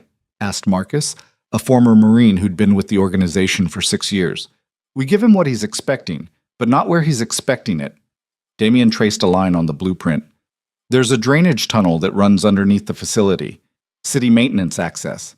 It'll take us directly into the basement. Chen leads the main assault on the front entrance. Maximum noise, maximum chaos. While Victor's focused on that, I take a small team through the tunnel. That's a kill zone if they're waiting, Marcus said. They won't be. Victor thinks I'm too smart to risk a tunnel assault, which is exactly why we're doing it. Chen frowned. You're betting your life on a guess. I'm betting Nadia's life on knowing Victor better than he knows himself. Damien's voice was steel. He wants me to suffer. That means he'll keep her alive and visible, somewhere he can control the situation. Probably the main floor, ground level, easy access for cameras, for witnesses, for making sure I see exactly what he's doing to her. And if you're wrong, then I die trying to get her back. Damien met Chen's eyes. I need you to trust me on this. Chen was quiet for a long moment. Then he nodded. When do we move? 1 hour. Gives Victor time to get comfortable, to think he's won. Nadia woke to the sensation of cold water hitting her face. She gasped, choked, tried to move, and realized her hands were still bound. Different chair now, metal, bolted to the floor. Her ribs screamed where they'd kicked her. Her right eye was swollen, nearly shut. Every breath felt like swallowing glass. "Welcome back." Victor crouched in front of her, immaculate as ever, despite the warehouse setting. "I was beginning to think my men had been too enthusiastic. You've been unconscious for 2 hours." Nadia spat blood at his feet. "Fuck you." So articulate. He stood, pulling a phone from his pocket. "I sent Damien a video of our time together. He hasn't responded yet. I'm disappointed. I expected immediate capitulation." "You don't know him at all, do you?" "I know him better than anyone. We grew up together, built this empire together. I know exactly how he thinks." "Then you know he's coming for you." Nadia's voice was raw but steady. "And when he gets here, you're going to regret every second of this." Victor's smile faded. "He's one man. I have 20 soldiers in this building and another 50 in reserve. Even Damien Park isn't foolish enough to assault a fortified position for one woman. He will for me." Such confidence. "Tell me, Nadia, what makes you so special? You're a translator, a broke immigrant with student debt. What could you possibly offer a man like Damien that's worth risking his empire?" Nadia met his eyes. "I see him. The real him. Not the king or the crime lord or the heir to a legacy. Just the man underneath. And he sees me the same way. That's something you'll never understand because you only see people as assets or threats." For the first time, Victor's composure cracked, just slightly. A flicker of something that might have been pain or rage or the ghost of a friendship that died the moment he put ambition over loyalty. "You think you know him because he fucked you a few times?" Victor's voice turned vicious. "You're a distraction, a liability he'll discard the moment you become inconvenient. I've known Damien for 23 years. You've known him for 6 weeks. Don't confuse infatuation with significance." "Is that what you tell yourself? That he removed you because you were inconvenient?" Nadia laughed despite the pain. "He removed you because you betrayed his trust, because you killed without his authority and proved you value power more than loyalty. You did this to yourself." Victor backhanded her across the face. The impact snapped her head sideways, sent blood spraying across concrete. "You don't know what you're talking about," he snarled. "I've bled for this organization, killed for it, sacrificed everything. While Damien was at Harvard learning economics, I was in the streets keeping his grandfather's empire alive. I earned my position. I earned his respect. But the moment he decided to play reformer, I became disposable." "You became disposable when you stopped being trustworthy." Victor grabbed her throat, squeezed until black spots danced across her vision. "I should kill you right now," he whispered. "Send Damien your corpse as a message." "Do it!" Nadia choked the words out. "Prove you're exactly the monster he thinks you are." His hand tightened. Then he released her, stepping back. "No, you're worth more alive. For now." He wiped his hand on a handkerchief like touching her had contaminated him. "But every hour Damien delays, I remove one of your fingers, professional, surgical. You'll survive. But you'll remember exactly what choosing him cost you." He pulled out a knife. Folding blade, serrated edge. Nadia's heart hammered against her broken ribs. Victor grabbed her left hand, forced her fingers straight. "Let's start with the pinky. You won't miss it as much." The blade touched her skin. That's when the explosion started. The front entrance of the meat processing plant erupted in fire and smoke as Chen's team deployed breaching charges. Gunfire followed immediately. Controlled bursts from Damien's men, wild spray from Victor's as they scrambled to defensive positions. In the chaos, no one noticed the drainage grate on the north side of the building sliding open. Damien dropped into the tunnel first, followed by Marcus and 2 others. The smell hit them immediately. Decades of rot and industrial waste, thick enough to taste. They moved fast through waist-deep water, weapons held high, night vision turning the darkness green. The tunnel ended at a metal ladder. Damien climbed, slowly pushed open the access hatch, and emerged into the basement of the processing plant. Empty. Concrete and shadow and rusted machinery. He signaled the others up. Marcus appeared beside him. "Ground floor access?" Damien pointed to a service stairwell. 2 floors up. Stay tight." They moved like ghosts through the basement, cleared 2 storage rooms and a maintenance office before hitting the stairs. Above them, the firefight intensified.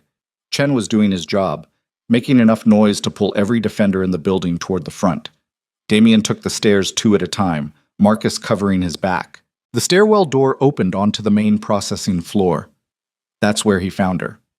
Nadia was zip-tied to a chair in the center of the massive space, blood on her face and terror in her eyes as Victor stood over her with a knife.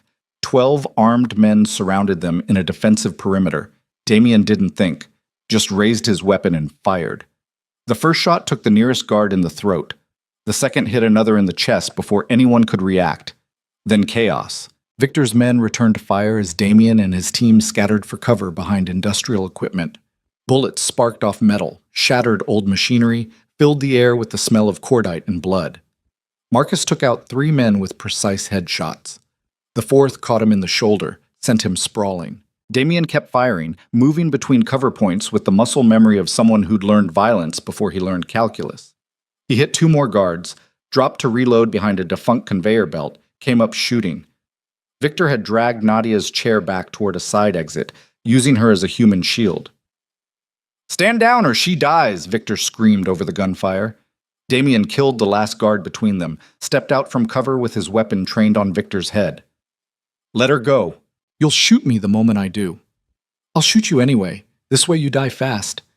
They stared at each other across 20 feet of blood-spattered concrete. 2 men who'd once been brothers, now separated by corpses and choices, and the woman caught between them. "You destroyed everything," Victor said. His voice shook. "We built this together. We were supposed to rule together. Then you decided to grow a conscience and threw me away like garbage. I gave you every chance to change with me. You chose violence. Because violence is all this world understands." Victor's hand tightened in Nadia's hair, forcing her head back, exposing her throat. "You think legitimacy will protect you? You think playing by rules written by people who hate us will keep you safe? You're a fool." "Maybe, but I'd rather be a fool with a conscience than a king covered in innocent blood." "Innocent?" Victor laughed bitterly. "There's no such thing. Everyone in this business has blood on their hands. Even her." He pressed the knife against Nadia's throat.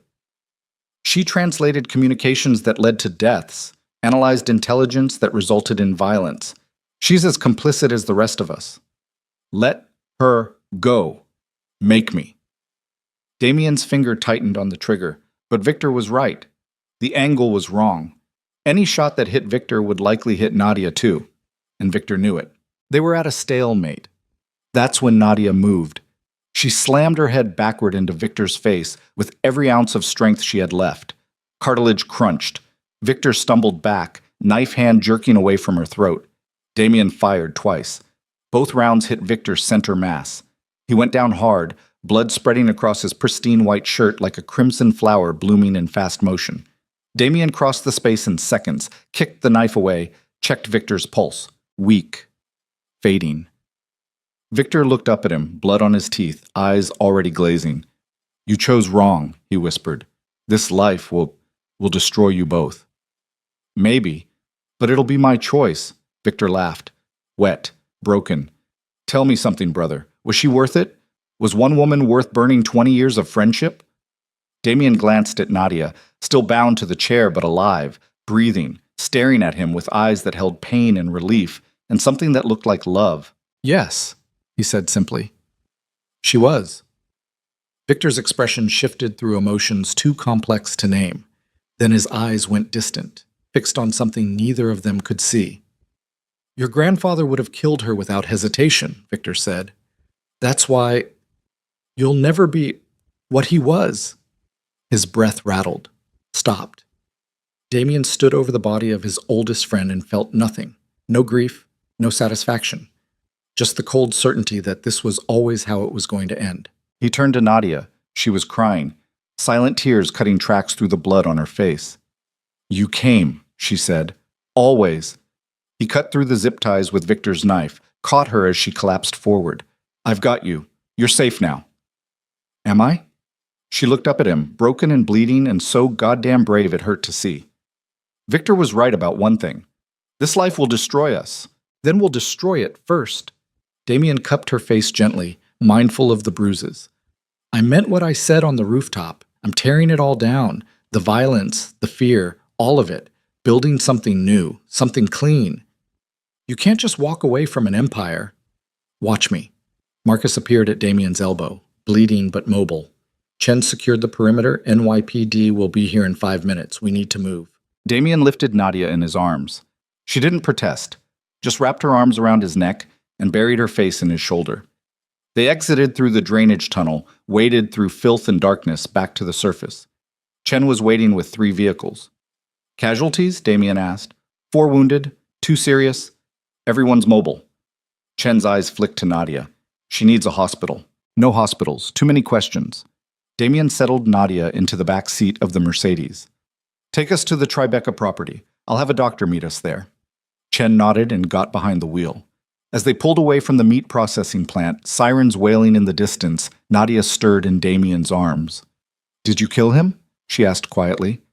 Yes. Good. She closed her eyes. I know I should feel bad about that, but I don't. Is that wrong? No. It means you're human. Damien pressed his lips to her forehead. He would have killed you without hesitation. You don't owe him mercy. I keep thinking about what he said, about me being complicit, about the blood on my hands from the work I did for you. Is he right?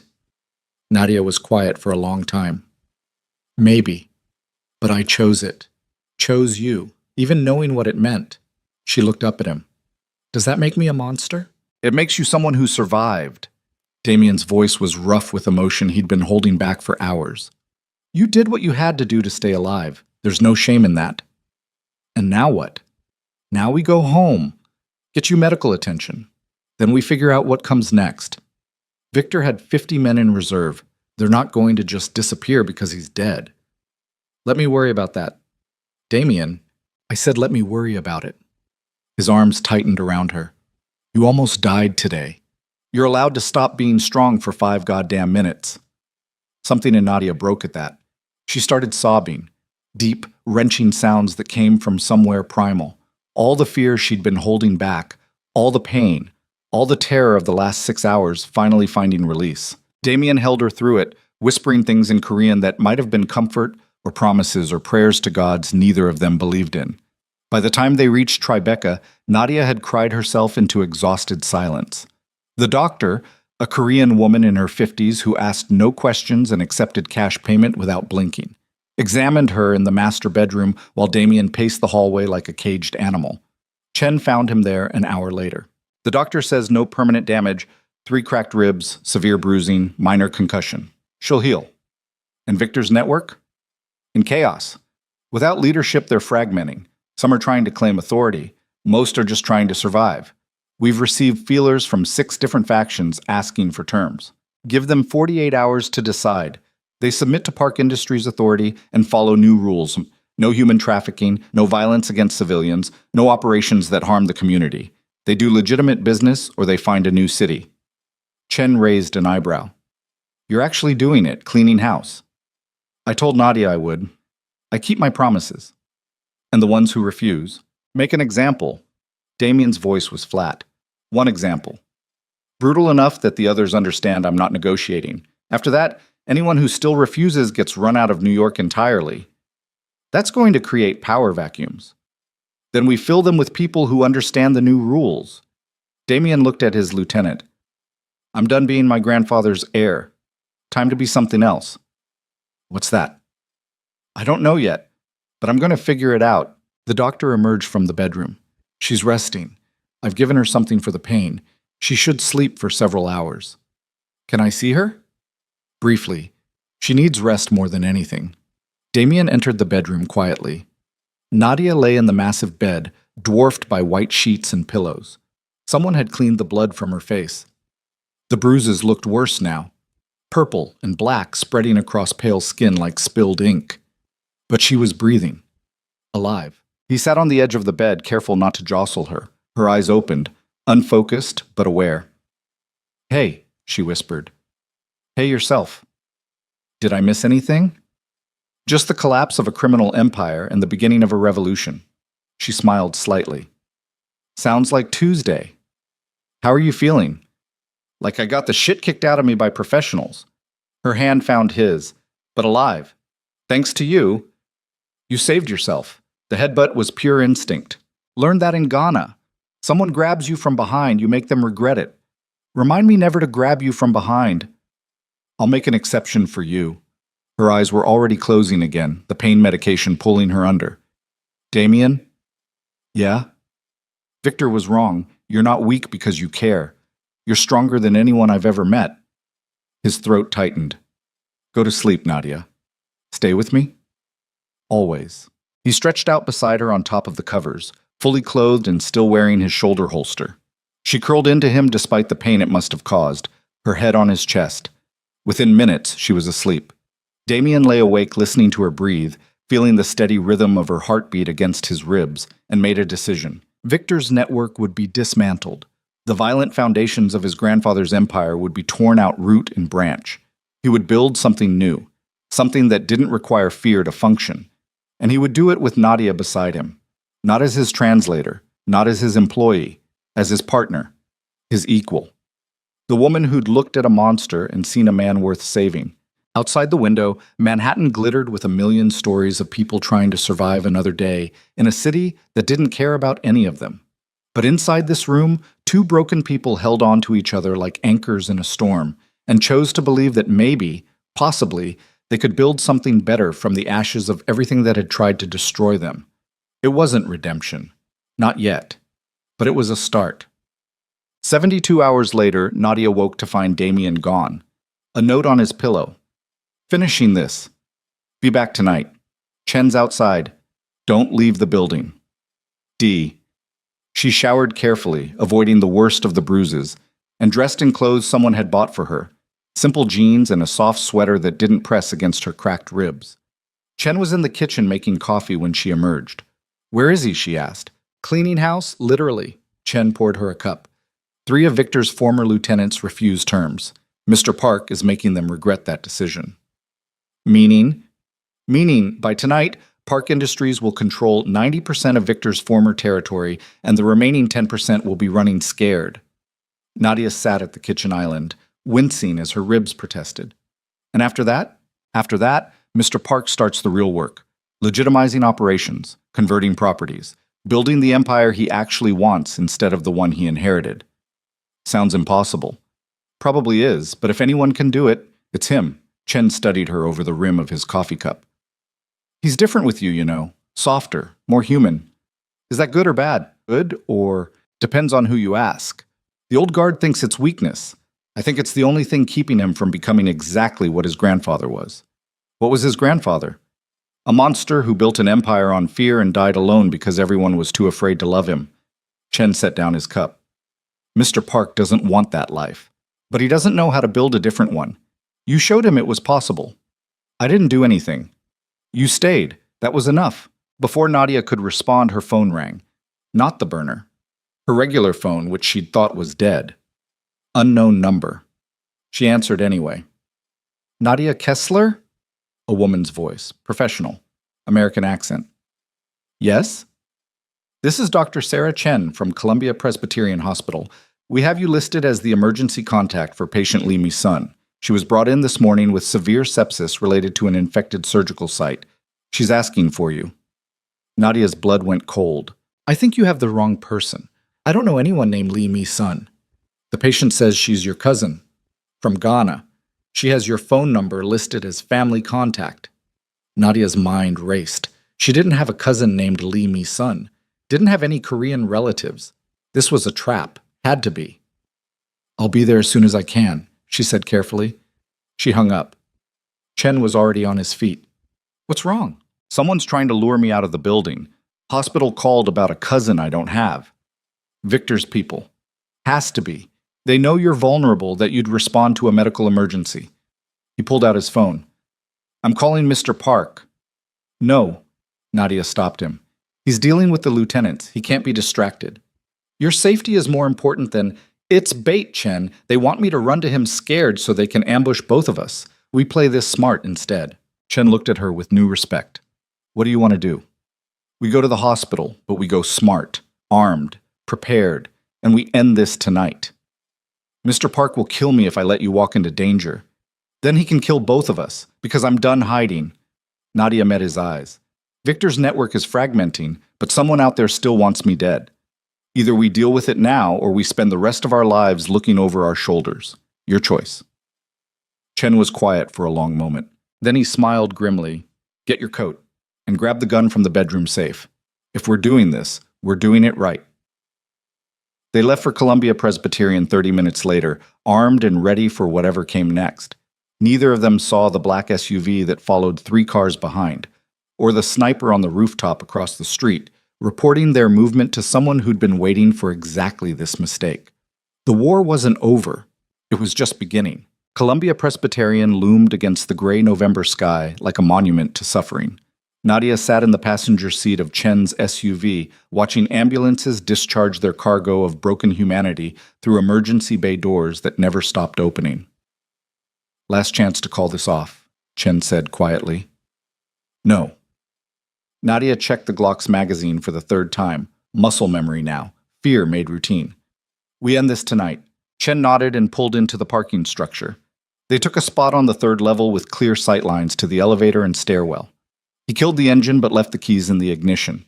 Rules of engagement, he said. You stay behind me. You don't fire unless I'm down or you have a clean shot. You see anything that looks wrong, you run. Don't be a hero. What about you? I'm paid to be a hero. You're just trying to survive. He opened his door. Ready? Nadia's ribs ached.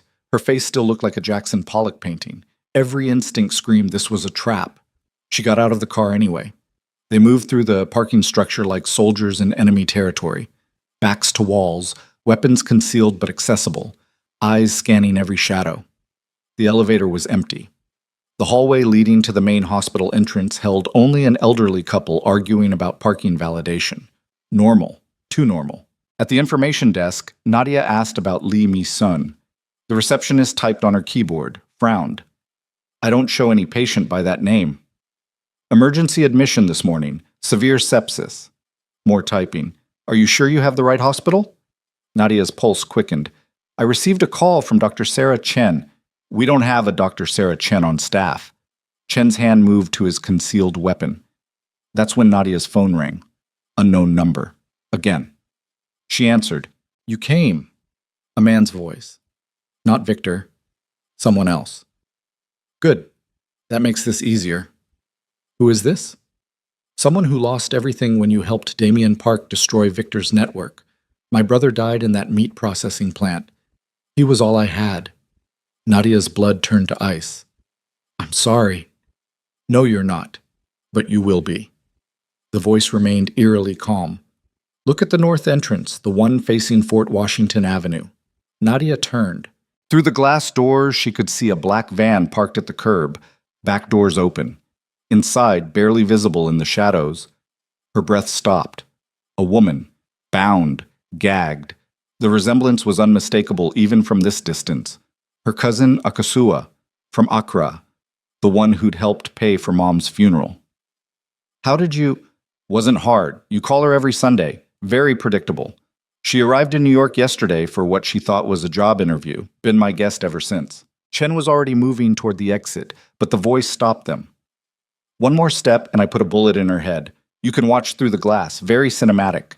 Nadia grabbed Chen's arm. Don't. Smart girl. The man sounded pleased.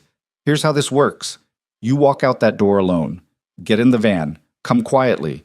Your cousin goes free. Simple trade. And then you kill me.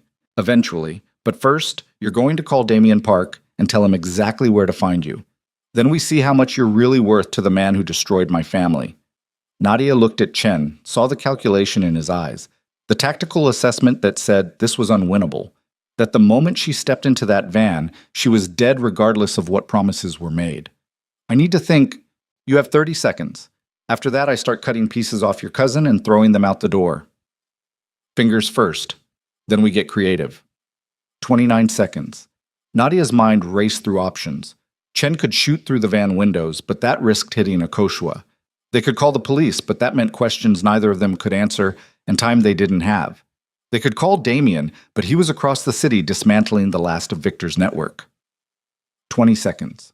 She thought about her mother, about the debt that had brought her into Damien's world, about every choice that had led to this moment where someone innocent was about to die because Nadia had dared to matter to a dangerous man. 15 seconds. She looked at Chen. Tell Damien I'm sorry. For all of this. Don't. But Nadia was already moving toward the exit. Hands raised, gun tucked into the back of her waistband where the van driver couldn't see it. Chen's voice followed Huang. Nadia, wait. She pushed through the glass doors into cold November air that tasted like exhaust and regret. The van's side door slid open. A man emerged. Korean, 30s, hard eyes and harder hands. He grabbed Nadia roughly, patted her down, found the Glock. Stupid girl, he muttered, tossing it into the gutter. Then he shoved her into the van. Akasua was there, tears streaming down her face, trying to scream through duct tape. Nadia had 2 seconds to register her cousin's terror before someone slammed her head against the van's metal frame. Stars exploded across her vision. The door slid shut. The van pulled away from the curb, and Nadia realized she'd just made the last mistake of her life. Damien got Chen's call while standing over the body of Victor's last lieutenant. The man had refused terms, had tried to rebuild Victor's network under new management, had threatened to expose Park Industries' operations to federal investigators unless Damien paid tribute. So Damien had paid him a visit instead. Now the man lay in a warehouse in Red Hook with a bullet in his brain and a lesson written in blood for anyone else stupid enough to challenge the new order. She did what? Damien's voice was ice. Chen's words tumbled out rapid fire. Trap at the hospital. They have her cousin from Ghana. Nadia traded herself. I tried to stop her, but she moved before I could. Where are they taking her? I don't know. They took her phone. I'm tracking the van, but they're moving fast, probably switching vehicles. Find her. The words came out like shattered glass. I don't care what it costs. Find her now. He hung up and turned to Marcus, who stood guard at the warehouse entrance. Get everyone. Every soldier, every asset, every person who owes me a favor. Someone just took Nadia, and I want this city torn apart until we find her. Marcus was already on his phone. Damien walked out into the night, rage and fear warring in his chest like competing storms. He'd promised to keep her safe, and he'd failed. Again. Nadia woke to the smell of mildew and old violence. She was in a basement somewhere. Concrete walls. Single bare bulb hanging from exposed wiring. Her hands were zip-tied to a chair that was bolted to the floor. Again. Always the chairs. Akoshwa sat across from her, similarly bound, eyes wide with terror. I'm sorry, Nadia whispered in Twi. I'm so sorry they brought you into this. Akoshwa shook her head frantically, trying to speak through the gag. Footsteps on the stairs. 3 men descended. The one in front matched the voice from the phone call. Korean, late 20s, with eyes that had seen too much death and decided to embrace it. You're awake. Good. He pulled up a chair and sat backward on it, arms crossed over the back. I'm David Choi. Victor was my older brother. Nadia said nothing. He raised me after our parents died, taught me everything. How to fight. How to survive in a world that didn't want us. How to build something from nothing. David's voice remained calm, conversational. Then Damien Park decided my brother was expendable. Shot him twice in the chest and left him to bleed out on a warehouse floor. Your brother tried to kill me first. My brother was trying to save an empire from a man too weak to run it properly. There's the difference. David leaned forward. But I'm not interested in relitigating family history. I just want Damien to understand what it feels like to lose someone who matters. So you kill me and my cousin, just you. The cousin goes free once Damien arrives. She's leverage, not the target. His smile was empty. You, though. You're the whole point. The woman he burned his legacy for. The translator who made him believe he could be something other than what he is. I'm going to take you from him the same way he took my brother from me. He'll destroy you for this.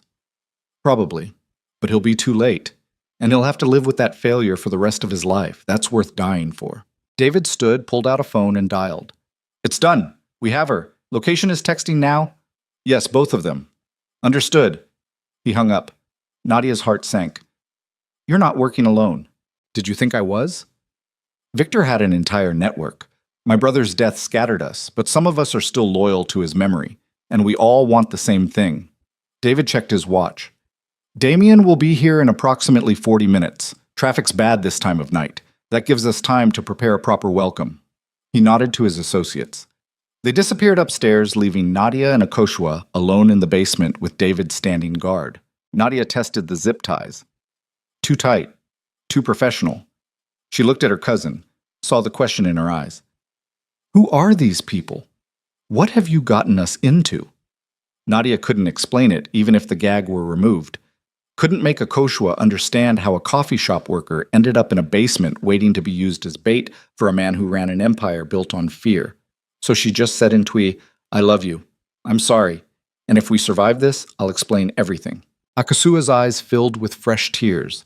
Above them, footsteps moved back and forth, preparing, setting traps, arranging the pieces for a massacre.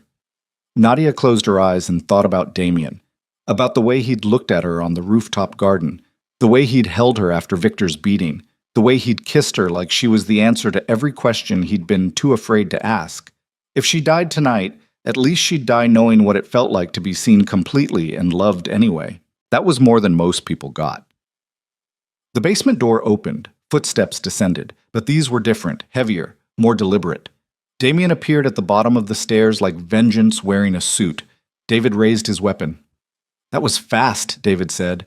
I didn't expect you for another 20 minutes. Traffic was better than anticipated. Damien's voice was perfectly calm, dead calm. The kind of calm that came right before violence. Let them go. Or what? You'll shoot me. Look around. My men have this building locked down. You came alone, which was stupid. The moment you fire that weapon, they'll open fire on you from 3 different positions. I didn't come alone. I don't see... The lights went out. Gunfire erupted upstairs, controlled bursts that spoke of professionals working in coordination. Muzzle flash illuminated the basement in strobing nightmare light. Damien moved. David fired 3 times, but Damien was already diving left, returning fire, advancing through the darkness with the certainty of someone who'd done this too many times to count. David went down with a scream. Damien kept moving, found Nadia's chair, cut through her zip ties with a knife he pulled from somewhere. Can you walk? Yes. Get your cousin. Stay behind me. Nadia freed Akoshua while Damien positioned himself between them and the stairs. Above, the firefight had gone quiet. Either Damien's people had won or they were all dead. Chen's voice called down, Clear! Damien ushered them upstairs. The main floor looked like a war zone. 4 bodies, bullet holes in the walls, the smell of cordite and copper thick enough to taste. Marcus was applying a tourniquet to his own leg, blood everywhere but his hands steady. Chen appeared from the back room. 2 more in the kitchen, no survivors. Good. Damien turned to Nadia and Akoshua. You're both going to a secure location. Chen will take you. Stay there until I say it's safe. What about you? Nadia asked. I'm finishing this. For real this time. No more remnants. No more revenge plots. I'm going to dismantle what's left of Victor's network so thoroughly that no one will even remember his name. Damien, this is my fault. I should have ended it completely instead of leaving pieces scattered. His jaw tightened. I won't make that mistake again. He kissed her forehead, gentle, despite the violence still radiating from him like heat. Then he was gone. Chen drove Nadia and Akoshua to a Park Industries property in Westchester, suburban and anonymous. The kind of place where crime lords hid their families when wars got too hot. Akasua finally spoke once they were inside, her voice shaking. Who are you? Who are these people? What the hell is happening? Nadia sat her cousin down and explained everything. The debt, the job offer, Damien, Victor, the empire built on fear and the man trying to transform it into something different. When she finished, Akoshua stared at her like she was a stranger. You're in love with a gangster. He's more than that. He runs a criminal organization. You just said so. You translate communications for illegal operations. People die because of the work you do. Akoshua's voice rose. Mom would be ashamed. The words hit like a physical blow. I know, Nadia whispered. I know what this looks like. But I'm trying to help him change it, to build something better. By being his accomplice? By being the person who believes he can be more than what his grandfather made him. That's not love. That's delusion. Maybe, but it's my choice. Akoshua stood up. I want to go home. To Accra. Tonight. I want nothing to do with this insanity. I'll arrange it. Nadia's voice was hollow. And I'm sorry. For all of it. Her cousin left the room without another word. Nadia sat alone in the safe house and wondered if Akoshua was right. If loving Damien Park was just another form of self-destruction dressed up as romance. If she'd traded one kind of debt for another and called it freedom. Damien returned 48 hours later. Nadia was sitting on the porch when his car pulled up the driveway. He looked exhausted. Shadows under his eyes, 2 days of stubble, blood on his shirt cuff that probably wasn't his. He sat down beside her without speaking. They watched the sun set over suburban rooftops for a long time. Finally, it's done. Victor's entire network is gone, dismantled, absorbed, destroyed. No one's coming for you ever again. How many died? Enough. His voice was flat. Most surrendered once they realized I was serious. The ones who didn't, he trailed off. They made their choice. And now what?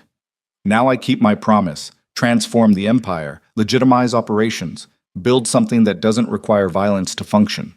He looked at her. If you still want to be part of it. Nadia thought about Akashua's words, about the blood on Damien's hands and the work she'd done that contributed to it. My cousin thinks I'm delusional, she said quietly, that loving you is just self-destruction with better marketing. Is she wrong? I don't know, maybe. Nadia met his eyes. But I know I don't want to walk away, even though I probably should, even though the smart thing would be to take your money and disappear. Why don't you? Because you make me feel alive. Because you see me completely and don't look away. Because I think if anyone can actually change an empire built on fear into something good, it's you. She paused. And because I'm in love with you despite every rational instinct telling me it's suicide. Damien exhaled slowly. I can't promise you safety. This life, even the legitimate version, will always have risks. I know. I can't promise you normal. We'll never be the couple that goes to suburban barbecues and complains about lawn care. I don't want normal. Normal crushed me with medical debt and made me invisible. You made me matter. I can promise you honesty and loyalty, and that I will spend every day trying to be worthy of the faith you have in me. His hand found hers. Is that enough? Nadia thought about it, really thought about it. She could walk away. Take the debt forgiveness, the money, start over somewhere Victor's ghost couldn't reach. Or she could stay and help build something extraordinary from the ashes of something terrible. It's enough, she said finally, but I have conditions. Name them.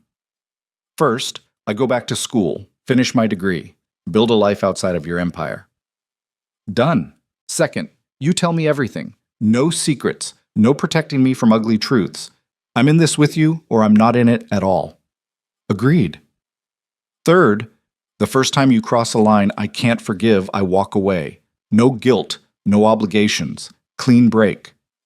Damien was quiet for a moment, then, that's fair, but I'm going to do everything in my power to make sure that day never comes.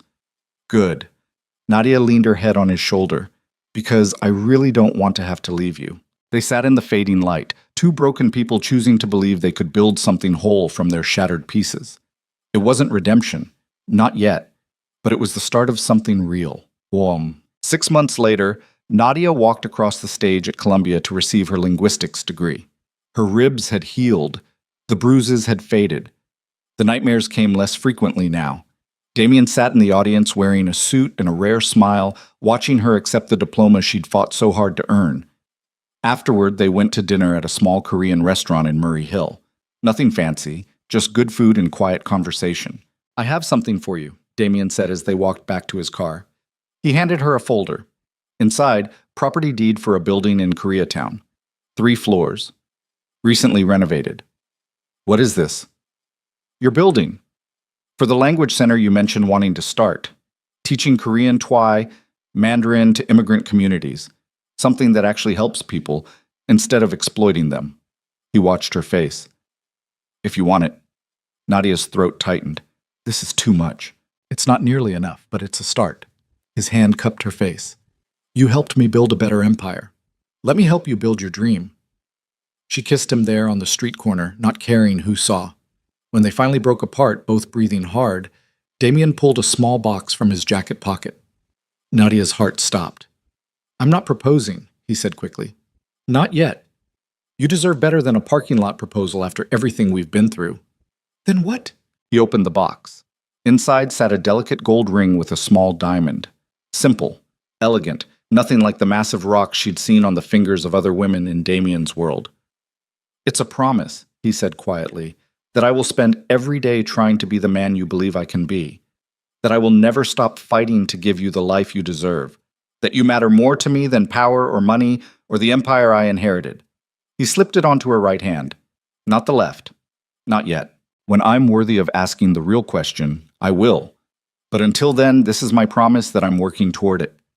Nadia looked at the ring catching streetlight, then at the man who'd saved her life by giving her a reason to live it. "You're already worthy," she whispered. "You just don't know it yet."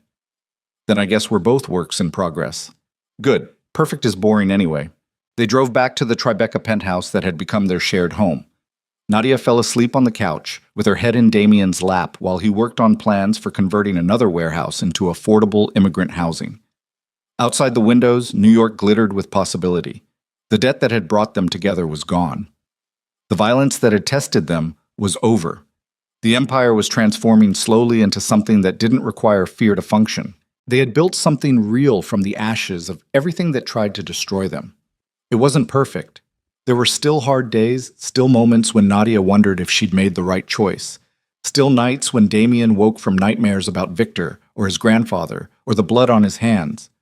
But they faced it together. Two broken people who'd found each other in the darkest corners of a city that didn't care about either of them and decided that was enough. More than enough.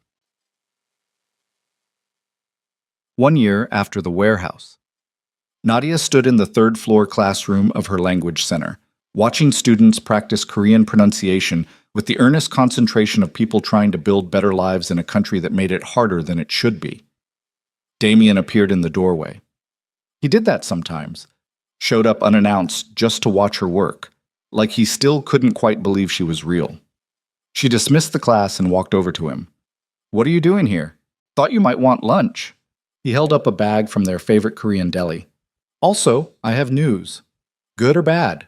"Good. The city approved our proposal for the community center in Flushing. Construction starts next month." Nadia threw her arms around him. "That's amazing!" He held her close, breathing in the scent of her shampoo like it was oxygen. "We did it," he said quietly. "Built something good from all the bad. We're still building. This is just the beginning." "I know, but it's a good beginning." They ate lunch on the rooftop of the building, looking out at Koreatown spreading below them like a neighborhood they'd helped protect by transforming the empire that once preyed on it. After a while, Damien pulled another small box from his pocket. Different box. Different ring. This time, he got down on one knee. "Nadia Kessler, you cursed me in Korean the night we met. You called me an arrogant bastard, and then looked me in the eye and said it again when I asked. You saved my life by reminding me I could choose what kind of man I wanted to be. You stayed when anyone with sense would have run. You loved me before I knew I was worth loving." His voice cracked slightly. "You are the bravest, strongest, most stubborn woman I've ever met, and I have spent every day since that warehouse trying to become worthy of you. I don't know if I'm there yet, but I'm asking anyway." He opened the box. A ring. Platinum band with a single perfect diamond that caught the sunlight and threw rainbows across the rooftop. "Will you marry me? Not because I saved you from debt or danger. Not because you feel obligated, but because you actually want to build a life with an arrogant bastard who's trying very hard not to be the monster his grandfather raised." Nadia was crying. She'd told herself she wouldn't cry when this moment came, had planned to be cool and collected and say something profound. Instead, she just dropped to her knees in front of him and kissed him hard enough to bruise. When they finally broke apart, she was laughing through tears. "Yes, you arrogant bastard. Yes." He slipped the ring onto her finger, left hand this time, and pulled her into his arms. They stayed like that for a long time, holding each other on a rooftop in Koreatown while the city moved on below, indifferent to their small victory against all the forces that had tried to destroy them. The wedding was small, just close friends, and the family they'd built from the empire's transformation. Chen stood as Damien's best man. Akasua flew in from Accra and stood beside Nadia despite her reservations, because family was family even when they made choices you didn't understand. They exchanged vows in Korean and English and Twi, 3 languages representing the worlds they came from and the world they were building together. When the officiant pronounced them married, Damien kissed his wife like she was the only real thing in a city of beautiful lies. The reception was held at the community center they'd built in Flushing, the one that provided language classes and job training and safe housing for immigrants trying to survive in America. People danced, children ran between tables. Someone's grandmother taught Damien how to dance to high-life music while Nadia laughed so hard she cried. Late in the evening, they slipped away to the rooftop. New York spread out below them, millions of lights representing millions of stories of survival and struggle and small triumphs that added up to something extraordinary. "Do you ever regret it?" Nadia asked quietly. "Tearing down your grandfather's empire to build something new?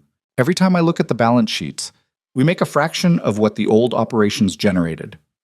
Damien pulled her closer. "But then I look at what we've actually built, the housing, the language centers, the legitimate businesses providing actual jobs instead of fear, and I realize we're richer now than we ever were before, just in different currency." "What currency is that?" "Being able to sleep at night, knowing the work we do actually helps people, looking at my reflection and not seeing a monster." He kissed her temple. "Loving someone who actually knows who I am and chose me anyway." "I'll always choose you," Nadia said, "even when you're being an arrogant bastard." "Especially then." They stood together in the darkness, husband and wife, two people who'd found each other in the wreckage of an empire built on fear and rebuilt it into something that actually mattered. It wasn't the ending either of them had expected, but it was the ending they'd earned, and that made it perfect. Years later, when people asked how they met, Nadia and Damien would smile and give the sanitized version. They'd met through work, fallen in love, built a life together focused on community development and immigrant support. They never mentioned the debt, the violence, the warehouse, the blood. Some stories were too complicated for casual conversation. But late at night, when it was just the two of them in the penthouse overlooking the city they'd helped transform, they would remember. Remember the fear, the danger, the impossible choices. Remember the moment when a broke translator cursed out a crime lord in Korean, and somehow that became the foundation of something extraordinary. Remember that love wasn't always clean or safe or simple. Sometimes it was terrifying and messy and required you to become someone braver than you thought you could be. But it was worth it. Every second, every sacrifice, every choice that led them to this moment, this life, this partnership that had transformed both of them into better versions of themselves. Nadia Kessler Park, translator, educator, wife, would look at her husband and see the man who'd given her freedom by believing she was worth saving. Damien Seo Park, reformed heir, community builder, husband, would look at his wife and see the woman who'd saved him by refusing to let him be less than he could be. And together, they'd built something neither of them could have created alone. An empire of hope in a city that tried to crush hope every day. A legacy of healing in a family built on violence. A love story that started with a curse and ended with a promise. That sometimes the most dangerous thing you could do was choose to be seen completely by another person. And sometimes, if you were very lucky and very brave, that danger became the safest place you'd ever known. The city lights glittered below them like scattered stars. And two people who'd survived hell together stood in the darkness and held on to each other and the life they'd built from ashes. It wasn't perfect, but it was real. And real was better than perfect any day.